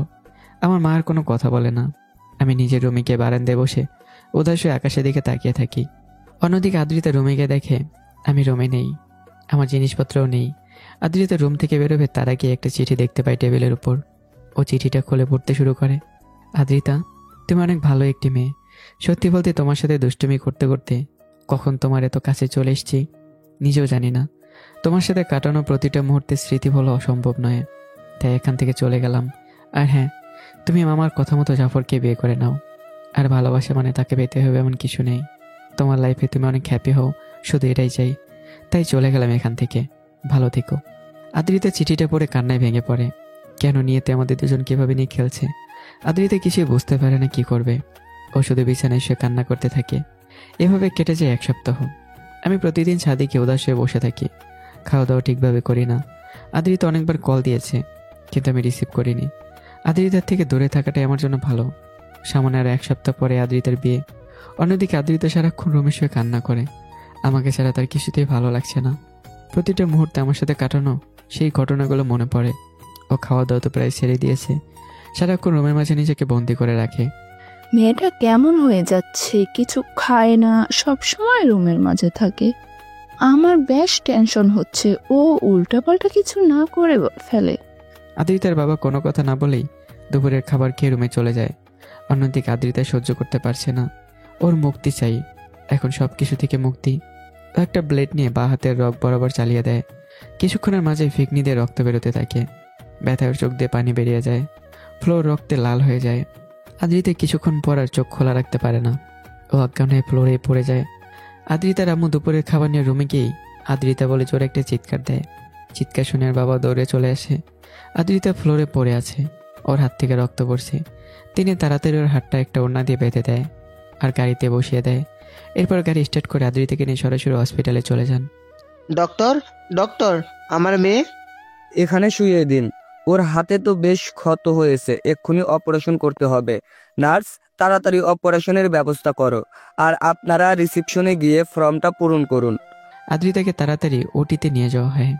ওর বাবা মা ফর্ম পূরণ করে বাইরে বসে কান্না করতে থাকে। তোর জন্য আজকে আমার মেয়ের এই অবস্থা, ওর কিছু হলে আমি কখনোই তোমাকে ক্ষমা করব না। আদ্রিতার বাবা চুপ করে বসে থাকেন। সত্যিই তো, তার জন্য এত কিছু হয়েছে। কিছুক্ষণ পরে ডক্টর ওটি থেকে বের হয়ে আসে। ডক্টর, আমার মেয়ে? হ্যাঁ, ও ভালো আছে। হাতের ক্ষতটা গভীর ছিল, সেলাই করে দিয়েছি। আর কিছু সময় লেট হলে ওকে বাঁচানো সম্ভব হতো না। আর আপনারা কেমন বাবা মা? মেয়ে এতটা ডিপ্রেশনে আছে, তার খবর রাখেন না? নেক্সট টাইমও কি চাই ভালোভাবে খেয়াল রাখবেন। আল্লাহ একবার সুযোগ দিয়েছে, এমন সুযোগ সামনে আর নাও পেতে পারেন। আদ্রিতার বাবা চুপ হয়ে যায়। কথাগুলো সবই সত্যি। অন্যদিকে আদ্রিতার মা আমাকে কল দেয়। আমি রুমে ছিলাম না। আমার মা ফোনটা রিসিভ করে। হ্যালো আপা, দীপ কোথায়? ও তো ছাদে গিয়েছে, কিন্তু কেন? আদ্রিতার আম্মু কাঁদতে কাঁদতে আমার মাকে সব ঘটনা খুলে বলে। তিনি আরো অবাক। এখন কেমন আছে ও? অপারেশন করা হয়েছে, কিন্তু এখনো জ্ঞান ফেরেনি। আপনি প্লিজ দীপকে পাঠিয়ে দিন। আদ্রিতা জ্ঞান ফিরে ওকে না পেলে আবার উল্টোপাল্টা কিছু করে ফেলবে। আচ্ছা, আমি দেখছি। আদ্রিতার মা কল কেটে দেয়। আদ্রিতাকে ওটি থেকে কেবিনে নিয়ে যাওয়া হচ্ছে। তিনি গিয়ে আদ্রিতার পাশে বসে থাকেন। অন্যদিকে আমার আম্মুর বেশ খারাপ লাগে, তিনি আদ্রিতাকে বেশ পছন্দ করেন। এতে এখন হোস্টেলে, তাই তিনিও আমার সাথে যাবেন। অন্যদিকে আমি 7 থেকে পেলে মা আমাকে রেডি হতে বললেন, কিন্তু কোথায় যাচ্ছেন কিছুই বলেননি। কিছুক্ষণ পর আমি রেডি হলে মা আমাকে নিয়ে বাস স্ট্যান্ডে চলে যায়। আমি কিছুই বুঝতে পারছি না কি হচ্ছে। মা কোনো কথাই বলছে না। দুজনে টিকিট কেটে বাসে উঠে বসি। মা, আমরা কোথায় যাচ্ছি এটা তো বলবে? ঢাকায়, আমাদের নিজেদের বাসায়। বাট হঠাৎ কেন? গেলেই দেখতে পাবি। আমি কোনো কথা বলি না, হেডফোন লাগিয়ে গান শুনতে থাকি। এভাবে প্রায় পরদিন আমরা ঢাকায় গিয়ে পৌঁছে যাই। বাস থেকে নেমে একটা সিএনজি করে আমরা হসপিটালে যেতে থাকি। মা, আমরা হসপিটালে যাচ্ছি কেন? কি হয়েছে? গেলেই দেখতে পারবি। আদ্রিতার কিছু হয়নি তো? সত্যি বলো প্লিজ। ও সুসাইড করতে চেয়েছিল। কি? এখন কেমন আছে ও?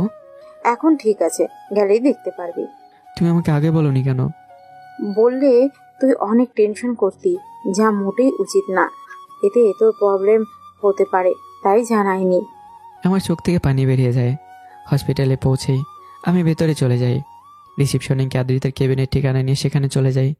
আমি কেবিনের সামনেকে দেখতে পাই মামি দাঁড়িয়ে আছে।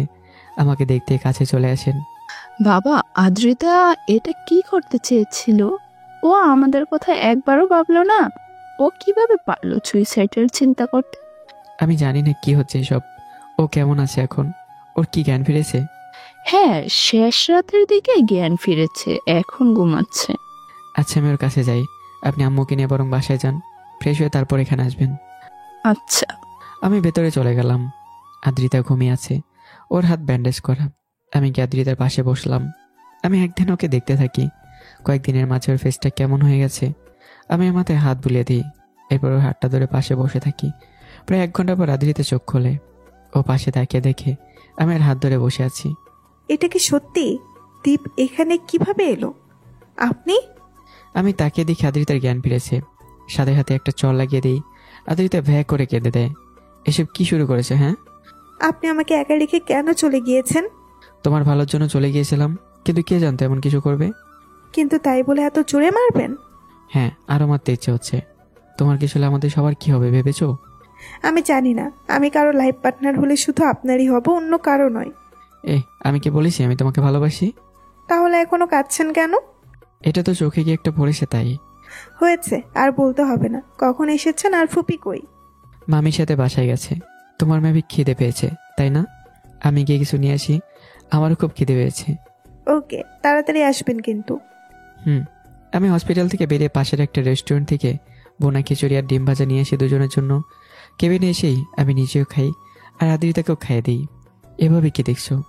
আপনার এই কেয়ারগুলোর জন্য ইচ্ছে করে সারাদিন অসুস্থ হয়ে বসে থাকি, আর রাখলে আপনাকে অনেক কিউট লাগে, পুরো নাকটা লাল হয়ে যায়। চুপ করে খাও, এত বকবক করো কেন? কতদিন পর আপনাকে পেলাম, বকবক তো করবই। হ্যাঁ হয়েছে, আর কোথাও যাচ্ছি না তোমাকে ছেড়ে, চুপচাপ খাও।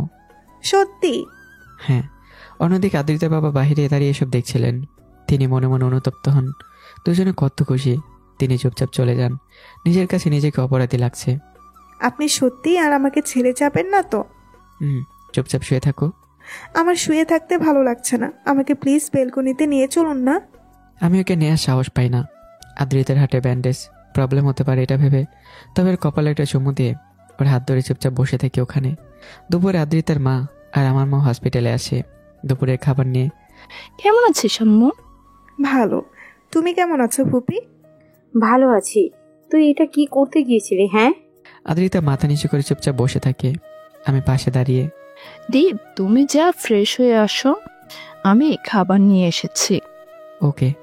আমি ফ্রেশ হয়ে এলে দুপুরের খাবার খেয়ে নেই আর আদ্রিতাকেও ওর আম্মু খেয়ে দেয়। সন্ধ্যার দিকে ডক্টর একবার আদ্রিতাকে চেক আপ করতে আসে। ডক্টর, ওকে কি বাসায় নিয়ে যাওয়া যাবে? হ্যাঁ যাবে, বাট ওর হাতের প্রতি বিশেষ যত্ন নিতে হবে। সামান্য কিছু হলেও অনেক বড় প্রবলেম হয়ে যেতে পারে। সবচেয়ে ভালো হয় যদি বাসায় একটা নার্স নিয়ে সঠিকভাবে প্রতিদিন ড্রেসিং করা এবং সেলাই কাপড় পর। ওকে। ডক্টর চলে গেলে আমি কেবিনের সামনে বারান্দায় গিয়ে দাঁড়াই। এখানে বেশ বাতাস, ঠান্ডা বাতাসে মন ভালো হয়ে যায়। আমি চুপচাপ দাঁড়িয়ে বাতাস এনজয় করছিলাম। হঠাৎ আমার ঘাড়ে কেউ হাত রাখে। আমি তাকিয়ে দেখি মামা, মানে আদ্রিতার বাবা দাঁড়িয়ে। আমাকে তুই প্লিজ ক্ষমা করে দে। আর এসব কি করছো? আমি আদ্রিতার ভালো চাইতে গিয়ে স্বার্থপর হয়ে গিয়েছিলাম। সরি রে, আমি সত্যি অনুতপ্ত। আরে বাদ দাও এসব, ভিতরে চলো। আদ্রিতা আমাকে দেখে রেগে না যায় আবার। কিছু হবে না, চলো। আমি আর আদ্রিতার বাবা একত্রে আদ্রিতার কেবিনের মাঝে প্রবেশ করি। আদ্রিতা তো নিজের বাবাকে দেখে রাগে আগুন। উনি কেন এখানে এসেছে? হ্যাঁ, আমার বাবা মারা গিয়েছে, ওনাকে এখান থেকে চলে যেতে বলো এক্ষুনি। আম্মু সরি, আমার ভুল হয়ে গিয়েছে, প্লিজ ক্ষমা করে দে আমাকে, প্লিজ। আদ্রিতা ও নিজের ভুল বুঝতে পেরেছে, এখন আর রাগ করে থেকো না। ওকে। সত্যি তুই আমার উপরে রাগ করে নেই তো? না। যাক আপা, আমার একটা কথা ছিল, যদি কিছু মনে না করেন তাহলে আদ্রিতাকে দীপের সাথে বিয়ে দিতে চাই। আলহামদুলিল্লাহ, এটা তো আমারও ইচ্ছা। আমি তো আরো আগে থেকেই চাই ও আমার আরেকটা মেয়ে হিসেবে ফ্যামিলিতে আসুক।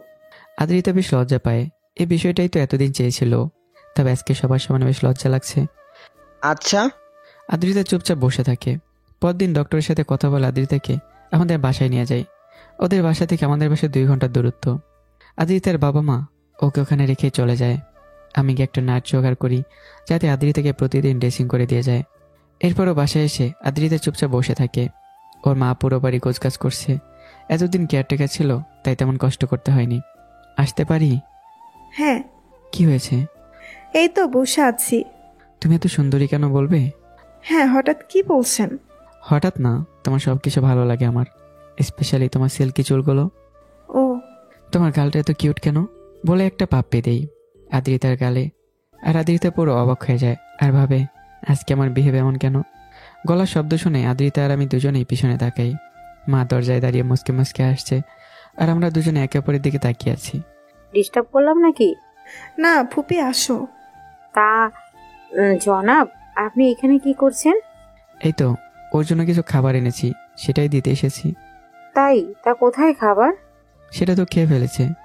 মিথ্যা কথা ফুপি। আমার সাথে বাটপাড়ি করিস? হ্যাঁ, বিয়ের আগে যাতে এই রুমে কম দেখি। ওকে ওকে, আমি যাচ্ছি বলে আমি দৌড় লাগাই আর আদ্রিতা এবং মা হাসতে থাকে। পাগল ছিলে একটা। তা আম্মু, তোর হাতের কি অবস্থা? এই তো ব্যথা একটু কম। তোর চুলের এই অবস্থা কেন? দাঁড়া, আমি তেল নিয়ে আসছি, সুন্দর করে তেল দিয়ে দেবো। ওকে। কিছুক্ষণ পর আমার আম্মা এসে আদ্রিতার চুলে তেল লাগিয়ে দেয়। ওর বেশ ভালো লাগে। ফুপি আর শাশুড়ি দুটোই আদর একসাথে পাচ্ছে। শোন আম্মু, দীপের প্রবলেমটার কথা তো জানিস, ওকে কখনো একা ছেড়ে দিবি না, প্রমিস কর আমাকে। ওকে, আমি প্রমিস করলাম। ওকে। দুজনে কিছুক্ষণ কথা বলে হাসাহাসি করতে থাকে আর আমি অপেক্ষায় থাকি কখন আম্মু বেরোবে রুম থেকে। আদ্রিতাকে ছেড়ে এক মুহূর্ত থাকা পসিবল না এখন। আমি জাস্ট অপেক্ষা করছি আদ্রিতাকে সম্পূর্ণ নিজের করে পাবার জন্য। এভাবে প্রায় দেখতে দেখতে 2 সপ্তাহ কেটে যায়। আদ্রিতার হাতের ক্ষত সেরে গেছে। আজ আমাদের গায়ে হলুদ। বাড়িতে অনেক লোকজন এসছে, আদ্রিতার ফ্রেন্ড, আত্মীয় স্বজন আর অনেক লোকজন। আদ্রিতা নিজের রুমে বসে হলুদ শাড়ি পরছিল। হঠাৎ আমি গিয়ে রুমে ঢুকে দরজা লক করে দেই। আপনি? আমি তো ভয় পেয়ে গেছিলাম, বাট আপনি এখানে কি করছেন? হবু বউকে দেখতে এলাম। আদ্রিতা কোনো কথা বলে না, ও চুপচাপ দাঁড়িয়ে থাকে। আমি গিয়েই আমার আদ্রিতাকে হলুদ আদ্রিতার গালে মেখে দেই। আমি চাই আমার আগে কেউ তোমাকে হলুদ না মাখাক। আদ্রিতা একটা মুচকে হাসি দেয়। হাসছো কেন? হ্যাঁ? আমি ওকে কাছে টেনে কোমরে হাত রেখে বললাম, এমনি। তোমাকে আজকে অনেক সুন্দর লাগছে। ও আচ্ছা তুমি রেডি হও, আমি যাই। আমি চলে যাচ্ছিলাম, হঠাৎ আদ্রিতা আমার হাত টেনে ধরে। শুনুন। হ্যাঁ বলো। আপনি বলেছিলেন ভালোবাসলে তাকে পেতেই হবে, এমন কোনো কথা নেই। তবে আপনার কিছু প্রবলেমের কারণে আপনাকে আমার লাইফ থেকে দূরে ঠেলে দিব, এমনভাবে আমি ভালোবাসিনি। আমার কাছে ভালোবাসা মানে হলো সবসময় একসাথে থাকা, বিপদে আপদে সুখে দুঃখে একে অপরের সাপোর্ট হয়ে পাশে থাকা, যত প্রবলেম সব একত্রে ফেস করা। আজকে আমি বলতে চাই, I love you my crazy lover. অনেক ভালোবাসি আপনাকে। আমি কোনো কথা না বলে আদ্রিতাকে একটানে বুকের সাথে মিশিয়ে নেই। সত্যি আজ আমার ভালোবাসা পূর্ণতা পেল। I love you too my queen. আমি আরো শক্ত করে জড়িয়ে ধরি। দুজন এভাবে দাঁড়িয়েছিলাম, হঠাৎ দরজায় শব্দ হয়। আমরা দুজনে বিপদে পড়ে যাই। এখন কি হবে? তখন লোকটি বলল, আচ্ছা তারপর কি হলো? দীপ কোথায় লুকিয়েছিল? আগে ওষুধটা খেয়ে নিতে হবে, এরপর বলবো। ওষুধ খেতে আমার একটু ভালো লাগে না। কিন্তু খেতে হবে, গল্পটা তো এখন অনেক বাকি আছে। আচ্ছা দিন, খেয়ে নেই। লোকটা ওষুধ খেয়ে নিলে মহিলাটি আবারও কাহিনী বলতে শুরু করে। আপনারা হয়তো বুঝতে পারছেন না, তাই ক্লিয়ার করি। আসলে পুরো প্রথম পার্ট থেকে একটা নেই ঘটনাটা। একটা মহিলা হসপিটালে একটা লোককে শোনাচ্ছিল ওষুধ খাওয়া তো হয়ে গেছে, এখন বলুন কি হয়েছিল পরে। লোকটি এটাই বলল। আচ্ছা তাহলে আবার শুরু করি। এখন কে এলো? আমি কি জানি, আপনি খাটের নিচে লুকিয়ে পড়ুন। কি? তাড়াতাড়ি। আমি খাটের নিচে ঢুকে যাই। আদ্রিতা দরজা খুলে দেখে মা সামনে দাঁড়িয়ে আছে। দীপ কোথায় গেল দেখেছিস আম্মু? ওহ, তোকে খুব সুন্দরী লাগছে, তাড়াতাড়ি রেডি হয়ে নে। ওকে। আদ্রিতা দরজা লাগানোর সাথে সাথেই আমি ওকে পিছন থেকে জড়িয়ে ধরি। কি করছেন? রোমান্স করতেছি। রাখেন আপনার রোমান্স, এখান থেকে যাবেন নাকি ফুপিকে ডাকবো? ওকে বাবা, যাচ্ছি। আমি আদ্রিতার কপালে একটা সমুদ্রের রুম থেকে বেরিয়ে যাই। কিছুক্ষণ পর আমাদের গায়ে হলুদের অনুষ্ঠান শুরু হয়। সবাই আমাদেরকে হলুদ লাগিয়ে দেয়। এরপর ফটোশ্যুট শুরু করে সবাই মিলে। পরদিন আদ্রিতার আমার বিয়ে। সন্ধ্যায় আদ্রিতার হাতে ওর ফ্রেন্ডরা মেহেদি লাগিয়ে দিচ্ছে। ও চুপচাপ বসে আছে। কাল বিয়ে, এটা ভাবতেই কেমন জানি লজ্জা লাগছে তার। আসতে পারি? আসা যাবে না, বিয়ের আগে ওকে দেখতে মানা। এখন নিচের রুমে যান। আমার হবু বউকে আমি দেখতে পারবো না? না। আচ্ছা যদি টাকা দিই? তাহলে ভেবে দেখা যেতে পারে। আচ্ছা এই নাও টাকা, এখন আমাকে যেতে দাও। 1000 টাকার একটা নোট দিলাম। ওকে, কিন্তু বেশিক্ষণ না, 5 মিনিট জাস্ট। ওরা সবাই বেরিয়ে যায়। আমি আদ্রিতার কাছে গিয়ে দাঁড়াই। কি করছো? লুডো খেলছি, দেখছেন না হাতে মেহেদি? হ্যাঁ, বাই দ্য ওয়ে আমার না প্রচুর টেনশন হচ্ছে। কেন? লাইফে ফার্স্ট বিয়ে বলে কথা। ওহ, আরো করার ইচ্ছা আছে নাকি? করলে মন্দ কি? তোমার সুবিধা হবে, যেমন একসাথে দুজনে কাজ করতে পারবে, একসাথে কোথাও যেতে পারবে, আর অনেক সুবিধা আছে। রাখুন আপনার সুবিধা আপনার কাছেই। রেখে গেলে তো হেরে গেলে। আপনি এক্ষুনি যাবেন কি না? আর আমি মজা করছিলাম। ভালো। আমি ওকে আরো কিছুক্ষণ রাগিয়ে ওখান থেকে চলে আসি। কালকে আদ্রিতাকে নিজের করে পাবো, একবারে সবসময়ের জন্য। এটা ভাবতে বেশ ভালো লাগছে। পরদিন দুপুরে আমাদের বিয়ে হয়ে যায়। আদ্রিতাকে নিয়ে বাসায় ফিরতে ফিরতে সন্ধ্যা হয়ে যায়। আমার বোন ইতি আদ্রিতাকে আমার রুমে নিয়ে আসে। রাত প্রায় 10টায় আমি নিজের রুমে প্রবেশ করি। আদ্রিতা একটা ঘোমটে দিয়ে বসে আছে। আমি কি আদ্রিতার পাশে বসলাম। ফাইনালি তোমাকে পেলাম। আমার তো খুশিতে নাচতে ইচ্ছে হচ্ছে। ও আচ্ছা, আমি এগুলো খুলে একটু ফ্রেশ হয়ে নেই। ওকে। আদ্রিতা গহনাগুলো খুলে নেয়। এরপর আমরা দুজনেই 2 রাকাত নামাজ আদায় করে বারান্দায় গিয়ে দাঁড়াই। তোমাকে লাল শাড়িতে অনেক সুন্দর লাগছে বলে আমি আদ্রিতাকে পেছন থেকে জড়িয়ে ধরি। আদ্রিতা নিশ্চুপ হয়ে দাঁড়িয়ে থাকে। আমি এর চুলগুলো সরিয়ে গলায় একটা কিস করি। আদ্রিতার একটু অন্যরকম ফিল হতে শুরু করে। আমার প্রতিটা স্পর্শে ও কেঁপে উঠছে। আমি আদ্রিতার পেটে স্লাইড করতে থাকি। কিছুক্ষণ পর ওকে কোলে নিয়ে বিছানায় শুয়ে দিই। হসপিটালে লোকটি বলল, ওহ ফাইনাল ওদের বিয়েটা হয়ে গেল। লোকটি আবারও বলল, আচ্ছা পরে ওদের কি হলো? ওদের কয়টা বাচ্চা হয়েছিল? 2, একটা ছেলে আর একটা মেয়ে। লোকটি কথাটা শুনে হাসতে থাকে। হাসছেন কেন? তুমি আমার কাহিনী আমাকেই শোনাচ্ছ তাই না? তোমার সব মনে পড়েছে? হ্যাঁ, আরো আগে, তবে তোমার মুখ থেকে শুনতে ভালো লাগছিল। ও আচ্ছা, খিদে পেয়েছে তোমার? আমি খাইয়ে দেই? হ্যাঁ দাও। আসলে বিয়ের 15 বছরের মাথায় আমার রোগটা আবারও ফিরে আসে। আমি প্রতিদিন আগের সব ভুলে যাই। আদ্রিতা আমাকে গল্প শুনে আবার সব মনে করিয়ে দেয়। এভাবেই দুজনে কাটিয়ে দিচ্ছি। দুজনের ছেলে মেয়েরও বিয়ে হয়ে গেছে। আমাদের বয়স এখন প্রায় শেষের দিকে। চলো ছাদে যাই। হসপিটালে সারাক্ষণ শুয়ে থাকতে ভালো লাগে না। ওকে। দুজনে ছাদে চলে যাই। সূর্যটা ধীরে ধীরে ডুবছে। পাখিগুলো তার বাসায় ফিরছে। নীল আকাশে সাদা মেঘ ভেসে বেড়াচ্ছে। আমি দাঁড়িয়ে আদ্রিতাকে বুকে টেনে নেই। তোমার কি মনে আছে আমরা হানিমুনে এভাবে সূর্য দেখেছিলাম? হ্যাঁ মনে আছে। তুমি কখন আমাকে ছেড়ে যাওনি কেন? ভালোবাসি তাই। দুজনে এভাবে কিছুক্ষণ দাঁড়িয়ে থাকি। হঠাৎ আমি আদ্রিতাকে ধাক্কা দিয়ে দূরে ফেলে দিই। কি আপনি আমার এত কাছে কি করছেন? আদ্রিতা বুঝতে পারে আমি আবারও সব ভুলে গেছি। তবে প্রবলেম নেই, আমার সাথে কাটানো এই সুন্দর সুন্দর এই ছোট ছোট মুহূর্তগুলোর জন্যই ওর জন্য যথেষ্ট। আর লাইফে আমি যতদিন বেঁচে থাকবো ততদিন আমার পাশেই সে থাকবে। আমাকে এই গল্পটা আবার বলে সব মনে করিয়ে দেবে। তো বন্ধুরা, গল্পটি কেমন হয়েছে?